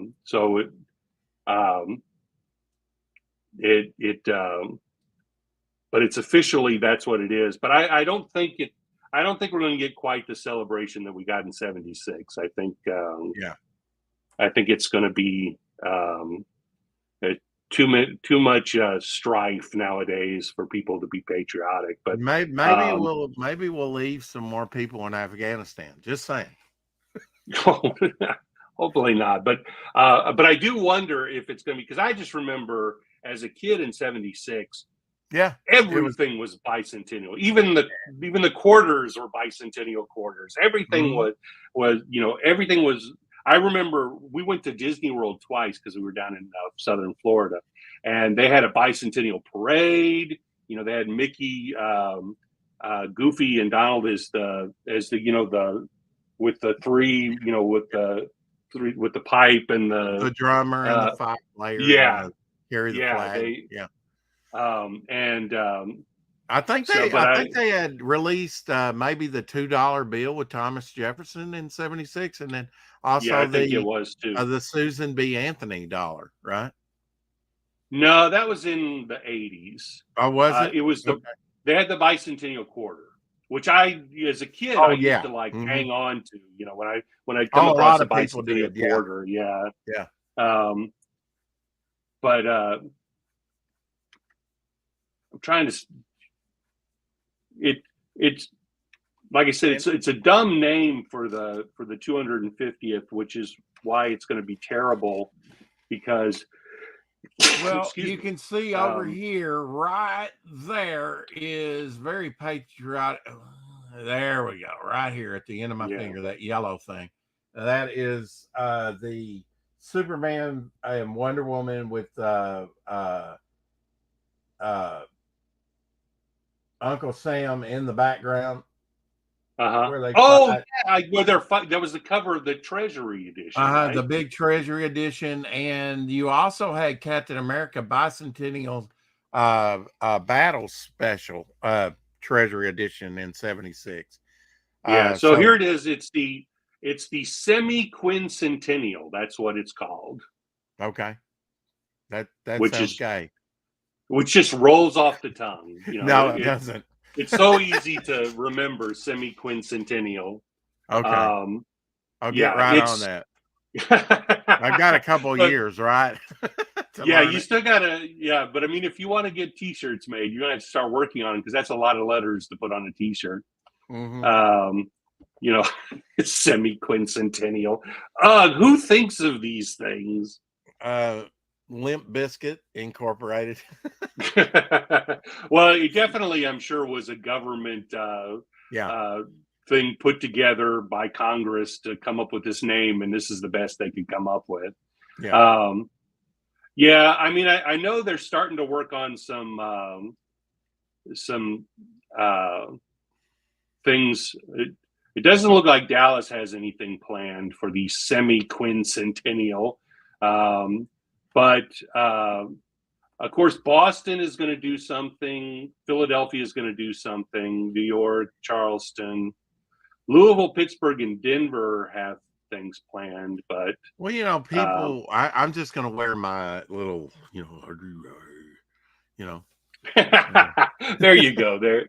Yeah. But you should only have a half of one. You should have a half of one in the middle for 250. Yeah. I think I could probably cut some of that off. Yeah, just not 3, but almost the 2.5. Right. That's what you need is on it. But yeah, I so I mean, I will say this though, they did apparently in 1926 they had a sesquicentennial. Sesquicentennial. So I guess maybe we just got lucky that we had the bicentennial, which was easy to say. Yeah. The semi-quincentennial. Now it would all be about being bisexual, if we had it today. I'm sure it will be inclusive and everything else, but yeah, so who knows? Maybe they'll go. We won't. I don't think we're going to make it for the tricentennial. No, that's in 2076. So no, I'll be. That's it. That's another 52 years we'd have to last. My head will be frozen by then. I'll be put next to Ted Williams. Didn't he end up getting losing that because wasn't the family like angry about the money or something that it was taking to maintain? Yeah, because I think they found out that their inheritance was going to to this, and they fought it or something. Well, I mean, if it's his last wishes, then I mean, and he generated the money through his career and endorsements or whatever, then I say, yeah, maybe he hated his kids too. Yeah. Well, I mean, somebody's entitled to hate their kids, if they want to. It's true. There's a lot of parents out there that hate their kids. Yes. I don't call it beneficial or good, but they have the right to do it in America. In America. Well, I think that the right to hate your kids is probably universal. Yeah, I want the T-shirt. Yeah. I was actually watching something. I watch a lot of these reaction videos because I want these people to react the way that I want them to react to it, and then if they don't, I get furious. You're projecting again, Mark. Yeah, I like if it's you want to watch people react to The Sixth Sense and be shocked by the surprise ending. So it's terrible if you watch it and they start to think, hey, something doesn't add up here, and going, no, you're supposed to be surprised by the ending. But I was watching. How awful is that? We were talking about that the other day, that Bruce Willis can't speak anymore. Yeah, that was okay. That's kind of like Val Kilmer. I watched Kiss Kiss Bang Bang with Rodney Downey Jr. and Val Kilmer. I'd not seen that before, or maybe once. I didn't even know that I had it in my collection. I said, oh, okay, let's watch this. And Val Kilmer by that time was putting on a little weight, whatever. He played a gay man throughout the whole thing, but it was a fun movie. It was kind of a mixed. I don't know if you've seen Kiss Kiss Bang Bang or remember. I've not ever seen it, but but it is I did watch that documentary that his son narrates as him. Did you see that? Narrates what? So Val Kilmer's son narrates the documentary as his father. He sounds enough like him that he can do it. Yeah, that's cool. But I was watching a thing, and it was this Swedish couple that were reacting to things, and they were reacting to something about America. And it's always interesting to hear about America from outside of our sphere. We sort of take some things for granted, and a lot of people don't appreciate what it is. But what they were talking about was interesting about the United States, and specific only to the United States, is that they were Swedish. They said, look, if I as a Swedish man moved to France, I could live there for 40 years. I'd never be considered a Frenchman. But if I moved to the United States, I can become an American. But conversely, if an American moved to Sweden, they'd never be a Swede. They'd always be an American. America is the only place where you can come from anywhere in the world and become an American. If somebody moves from France to England, it's a French guy in England. They never become Right. English because of the way all those. But the melting pot of our republic is such that anyone who comes here can become an American, which is the only place in the world that can happen. Every other country, and so it was interesting to hear that from their point of view, because we tend to mostly hear other countries saying how much we suck. So it's not. Well, I mean, It's nice immigrants to are- hear that. You know, like the director of Like It's a Wonderful Life, Mr. Smith Goes to Washington. I mean, he Frank created Capra, a lot of the Americana, the things that we think of, American traditions within his movies, and was an immigrant himself that, really appreciated and then, during the war, he did some of our film and stuff for the troops, and you could say American propaganda, but for the war effort, Right. Yeah. bestowing the traditional American values, Yeah. I think. Hey, let's do a refresh on my campaign. Okay, let's do that. Jumped up a little bit. All right. Stalled Track, the complete collection, a refresh. Tell us a little bit about this. This is the chance. Yay! This is the chance to get the complete collection, all 3 Stalled Treks on one Blu-ray. And also, there's the Gold Key comic parody and the Viewmaster Reel parody, which is probably my favorite thing I've ever done. I love being able to see those images in 3D like it was an old Viewmaster. And I mean, you're producing things that you would like to see done, right? Yeah. I definitely collection. Yeah. So if you're like me, then this is something that you'll think is cool and help me finish the movie and get these cool things made and sent out to everybody. I'm impressed that you're putting it on Blu-ray. Oh, thank you. It's pretty much the same. The mastering is a little bit different, but I did City on the Edge of Foreclosure was on Blu-ray, but I had complaints from people that there wasn't a DVD version. So when I did the Doomsday Machine, I made a DVD box set, which in a way was kind of nostalgic even by then. And then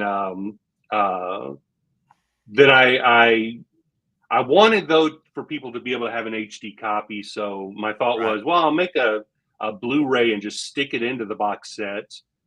And I was thinking just like a little sleeve or something stuck in there. But then I was like, no, I want to go ahead and make an actual one. And then when I did that, I realized, okay, well, I need to do another campaign, and I'll make that available to people who don't, because only 50 people got the box set. So, hey, Apex. Very cool. Let's watch the trailer one more time. Okay. We can do it on your end, or we can chop it up. Let's chop it up. Let's see what happens. I'm interested to see how it handles this.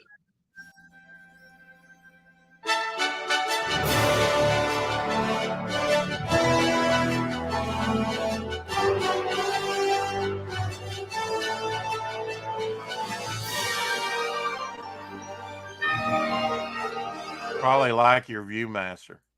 I was going to say, it looks like still copies going by, but yeah. Now you but how about have Max, Chekhov. How about Max's? That's Chekhov there on the right? Yeah, I stuck him into the Doomsday Machine, even though he wasn't in the episode, because I just wanted to have him. Same way with Hura is not in the Doomsday Machine, but I wanted to use her because this is the last one. I wanted to have the whole cast. Yeah. So yeah, I'm excited that you're going to view this at a con here coming up. Yeah, I'm very excited about that. I think that's going to be a lot of fun. Hopefully, it's a a crowd with a sense of humor who gets a lot of enjoyment out of it. And I've said this before, you know, you make a comedy like this, it's really not complete until you hear it with laughs. And that's when you really, that's the complete thing is to hear it with an audience. And oh, absolutely. Mark has never heard of a laugh track. Just saying. I would not use a laugh track.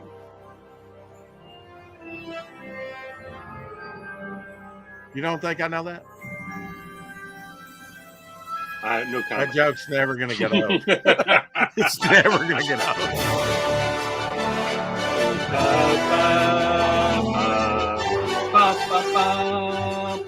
Yeah, love the music. Max McGuire is an amazing composer.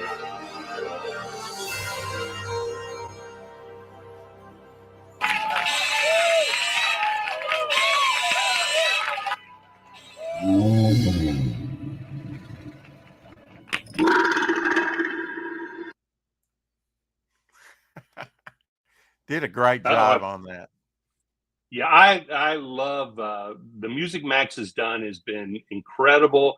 He really hit it out the park this time. Because I went in at the beginning, I said, you know, City on the Edge of Foreclosure, even though it's a parody, is still a love story. So there was this, you know, heartbreaking type music or whatever, because he's got to play the music serious.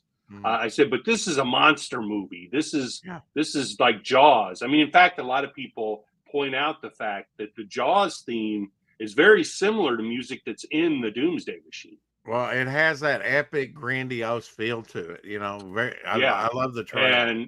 And so this this music cue that I'm using is kind of the big, you know, ultra triumphant finale, and it's just it's so great, and it's funny. There's a scene where he had to put in some sad music, and I was like, you know, I just watched it with the music, and your music makes it seem like I'm a better actor. And he was like, that's really what music does. Music is the emotion and the heart of these music movies, and you can it gets your emotions going, and you know, whether it's some swelling thing like that, or even the sad thing, or just suspense, whatever it is, the music really sells that.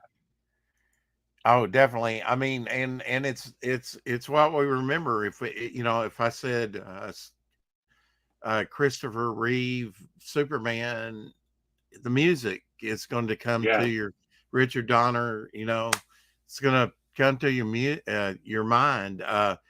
If you know, we talked about just the great music that came out of the '60s that we would hear every week on TV for like Hawaii Five-0, Mission Impossible, Get Smart. These are the Beverly Hillbillies. It just sticks with you.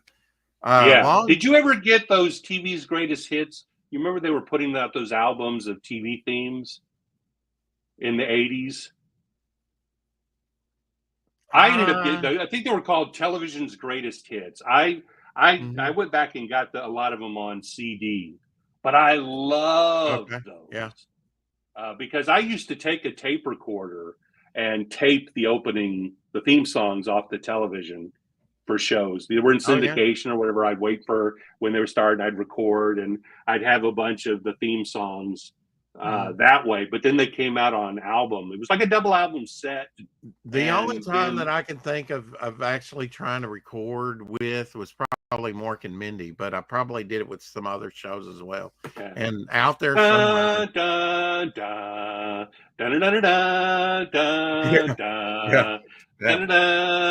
Boulder, Colorado. Yep. I all of those theme songs are forever etched into my brain. I'll never forget those. And of course, nowadays a TV show has 2 seconds of a theme song. or Perry Mason. Dun dun dun. Oh yeah. Dun dun dun dun dun dun. Yeah. I mean, that's a great theme song. Yeah. And I think All that's of what those we've were- lost, on some of these shows are these great musicians that probably came out of the Depression, vaudeville, whatever. I mean, and they had mentors and they passed that on to other. We had people with not, I mean, out of the movie, the golden age movie Yeah. circuit, if you will. The Yeah, we had the time. studio people. And that yeah. is, and that kind of came to a head and was dying out there in the 60s and 70s. And those people were aging out, and that's sad. They didn't, Right. it just didn't. Well, and they really were factories. So you would come in as an apprentice and you'd learn Mhm. all the ropes of doing Yeah. whatever the part of the And you of the were very craft was. fortunate if you got to understudy, some Yeah. of that great talent. So you don't, I don't think you have as much of that. Although, like I've said before, Max works with an older composer named Stephen Barton, and Stephen Barton, I can't remember the name of the guy he was apprenticed under, but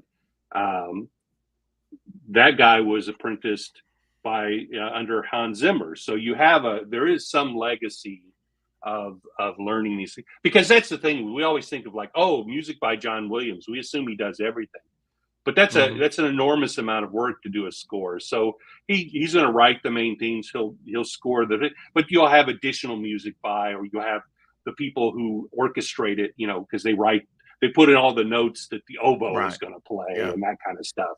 And so Give there are a lot credit of where credit's due, I say. But, there's a lot of people. That doesn't always happen. Yeah, so those people work for a composer, and then they, if they have the talent and ability. I think Max is going to be big. I think he's going to end up, like I said, he just got to work doing orchestrations on Gladiator 2, which is going to be his first feature film credit, which is a Ridley Scott movie. How about that for your first movie? Yeah. He did Picard season 3. He got credited for orchestration and additional music, which is real Star Trek as opposed to my funny parodies. So but is it good Star Trek?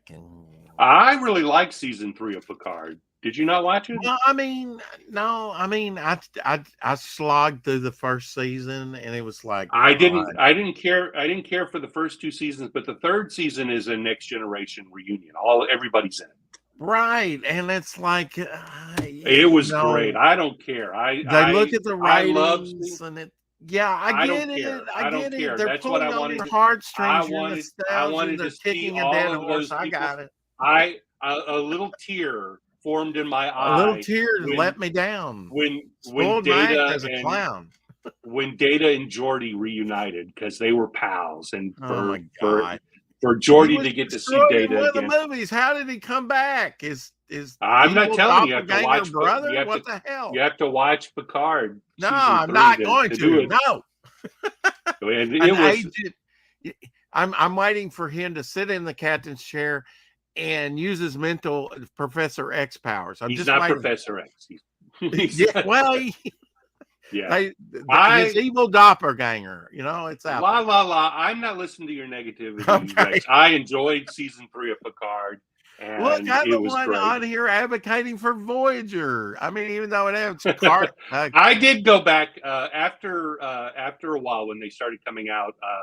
I went back and I did a season watch. I watched all of the Next Generation. I watched all of Deep Space Nine, and then I watched all of Voyager. Well, so I have seen Voyager. I binge watch stuff, and so that makes it easier on me. If they would lose me on several of these shows that I can stomach if I binge watch it. But if I had to wait from week to week, I'm sorry, I'd lose interest.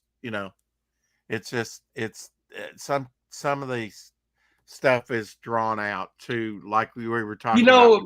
I'm torn on it, because here's the thing though. I'll binge watch one of these shows and then I'll immediately forget everything about it. Like I was watching, did you watch Netflix's Lost in Space show? Yes, and I thought it was I very really good. liked it. I really like it, but I I got would watch season the whole 1. season. I don't think I got season 2. I might have got how many seasons were there of that? Either 3 or 4. Were there? Um, Okay, well, I've only so, but maybe the problem watched 2 was, seasons. yeah, I would binge watch the season. It'd Mhm. take a year or so for them to come back. And Yeah. when it would come back, I didn't remember anything from the first Right. season because I watched it in 2 days. So that's the one thing is that if you binge watch it, yeah, you do get it all at once. But if it's spread out, it sticks with you longer and you think about it more. Maybe, but you know, if you get the hard, you know, you just stick it in there, kind of like your Viewmaster. We got, you know, and your disc. I mean, who's making physical stuff? This guy right over here right now. I I'm mean, making physical media. yeah. everybody's phasing it out, and he's over here doing Viewmasters from 1943. Once again, my finger on the pulse of technology. Up forever. Yeah. Well, Rick, should we wrap it up? I know you have to come back and do your 4:00 show. Nah, I'm not doing it. Okay. You know? Okay, you talked me into it. Yeah. Well, I about appreciate you 45 having minutes. this. I appreciate you having this launch party, and Yeah, I hope I'm you really enjoyed it. excited about my new Indiegogo. I hope it's going to do well. Mhm. I hope some people get some of these cool things. To be honest, it's more about me getting to make these fun things than it is reaching any kind of a goal. I just want to be able Well, to you put know, these that's things what- out here and go. That's if I got one thing from Ethan Van Sciver on Cyberfrog, he's like, I'm making stuff I want to see in my collection. You know, I Yeah. want to see Cyberfrog cars. I want to see Cyberfrog lenticular covers. I want to see Cyberfrog box sets, you know. And so Yeah. he's kind of doing it for him. And Yeah, you from know, a business as you know, well as from the a fandom. business, And I get that. yeah, from a business angle, he can do it because he's making Oh. a lot more money than I am. Yeah. But you know, it's not for Absolutely. me. It's not a good business move because Right.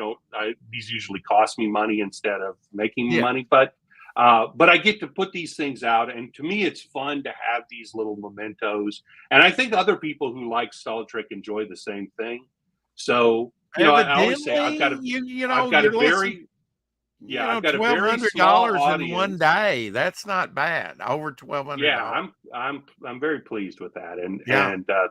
I didn't look to see, did that get us to 33%? You were 35%, so we're over a third of the way to the goal on the first day. So that's yeah, good. and you know, you'd have to talk to Doc Blaylock about that, but you know, he says whatever it does, like in the first 24, 48 hours, whatever, is a good indicator of what it's going to do overall if you leave it up a certain amount of time. How long is this Yeah. campaign going to be up, Mark? It's going to go 30 days, and then it'll probably go in demand. Okay. I had actually, I'd intended to do it earlier and just was struggling with getting it together. But Mhm. the kind of fun thing is it'll be going while I'm doing the premiere at the convention. Yeah. And You well, might get a big I- boost from that. yeah, I kind of thought I didn't really remember how long it took the sound designer to do the sound design. So I kind of thought there would be the possibility for me to have it completed and maybe have the discs Yeah. ready Uh-huh. before the convention to send out.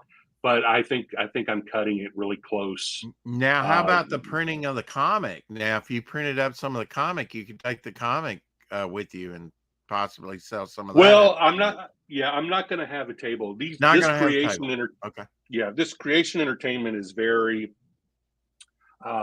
expensive. So Yeah. but and I really don't They like might. doing this. I really don't like doing the selling thing. I like doing it as part of a campaign. Mm. And Indiegogo takes care of that. But if I go to a convention, then I have to charge sales tax. And I did that once before early on, and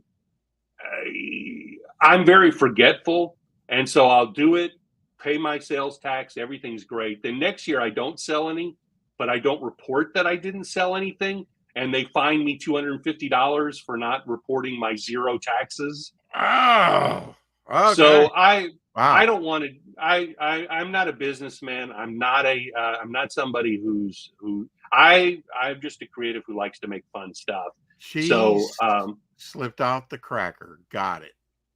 yeah. So I'm just like, if I do it through this, then I'm just basically providing gifts for the donations and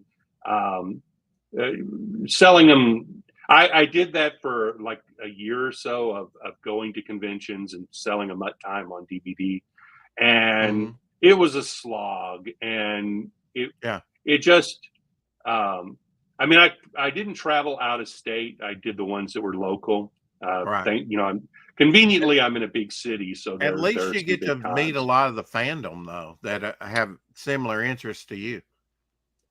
They're surprisingly few. I realize that, like I said, only the older people, and they're not showing up to these conventions as much as they Oh, used to. yeah. Yeah, I can see And that. Yeah. I tell you what, Yeah, really I really did have this conventions great. are a young man's game, Yeah, I can't. I did have this great experience though. One of the first ones I did with the Mutt Time, I had set up a little TV to run it endlessly, Mhm. Mhm. and Loop. Yeah. so a lot of families come, they bring little kids, and so this little kid was watching it. No audio or anything, but he kept watching it. And near the end of the day, the family came back and they said, "We've shown him everything in here. He wants your DVD." So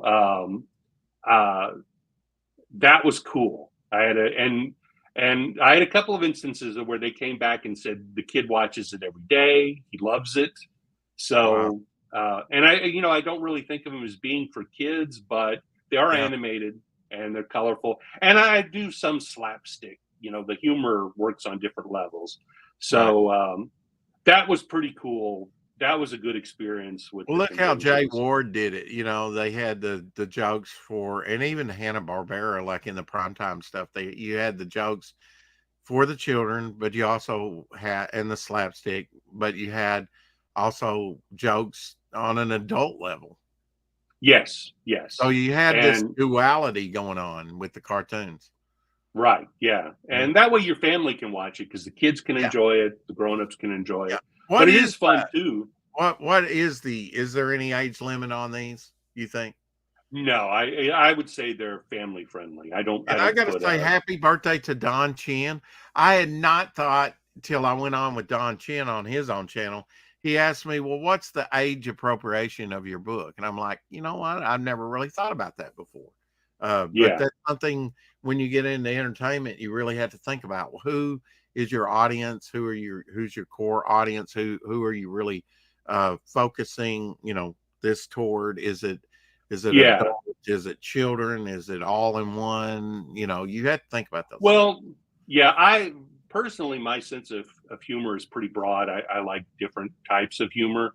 Mhm. So I love a dumb joke as much as I do a clever joke. So I think it works on different levels with that. There were a couple of jokes in The City on the Edge of Foreclosure that were a little bit double entendre, but not blatant, and I don't think a kid would understand. Over the top. Yeah. Not too. Yeah. Yeah. There's a joke where Captain Croc says something about that he thinks he's going to love this woman in a way that he's never loved a woman before, and Spot goes, "I shudder to think what that means." Yeah.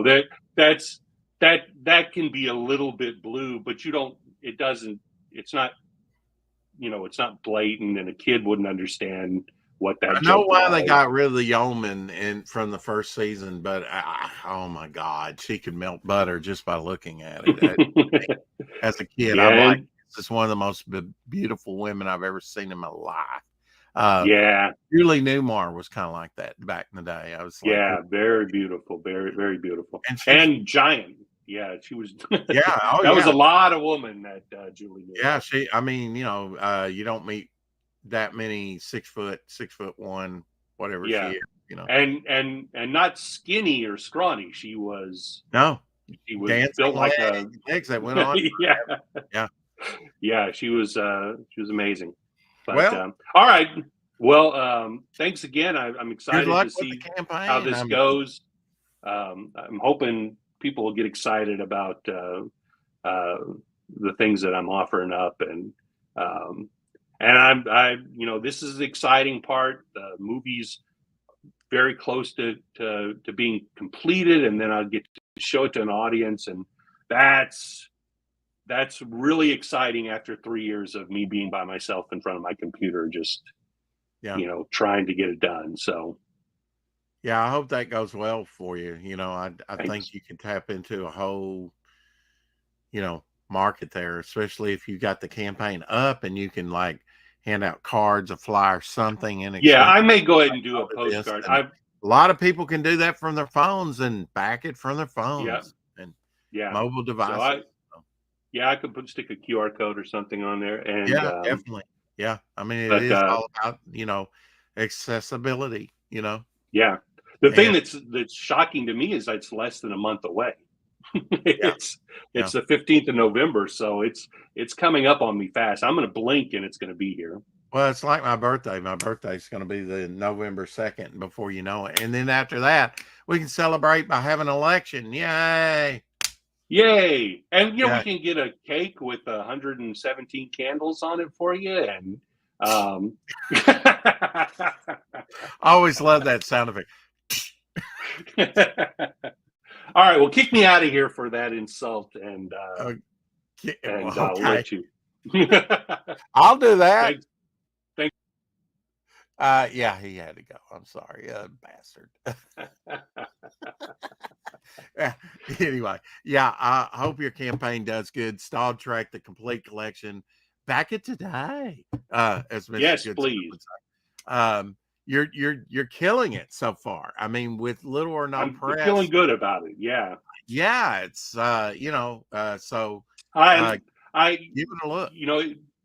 When City on the Edge of Foreclosure was going out, and then the Doomsday Machine after that, I was surprised, by the number of people. And I asked a friend about it and he said, "You have a reputation now.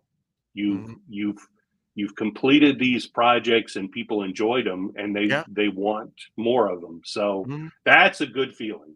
So that's what I take from that. And you're branching out. You're doing Viewmaster disc. You're doing, comic. There's a comic to be had on this. Yeah.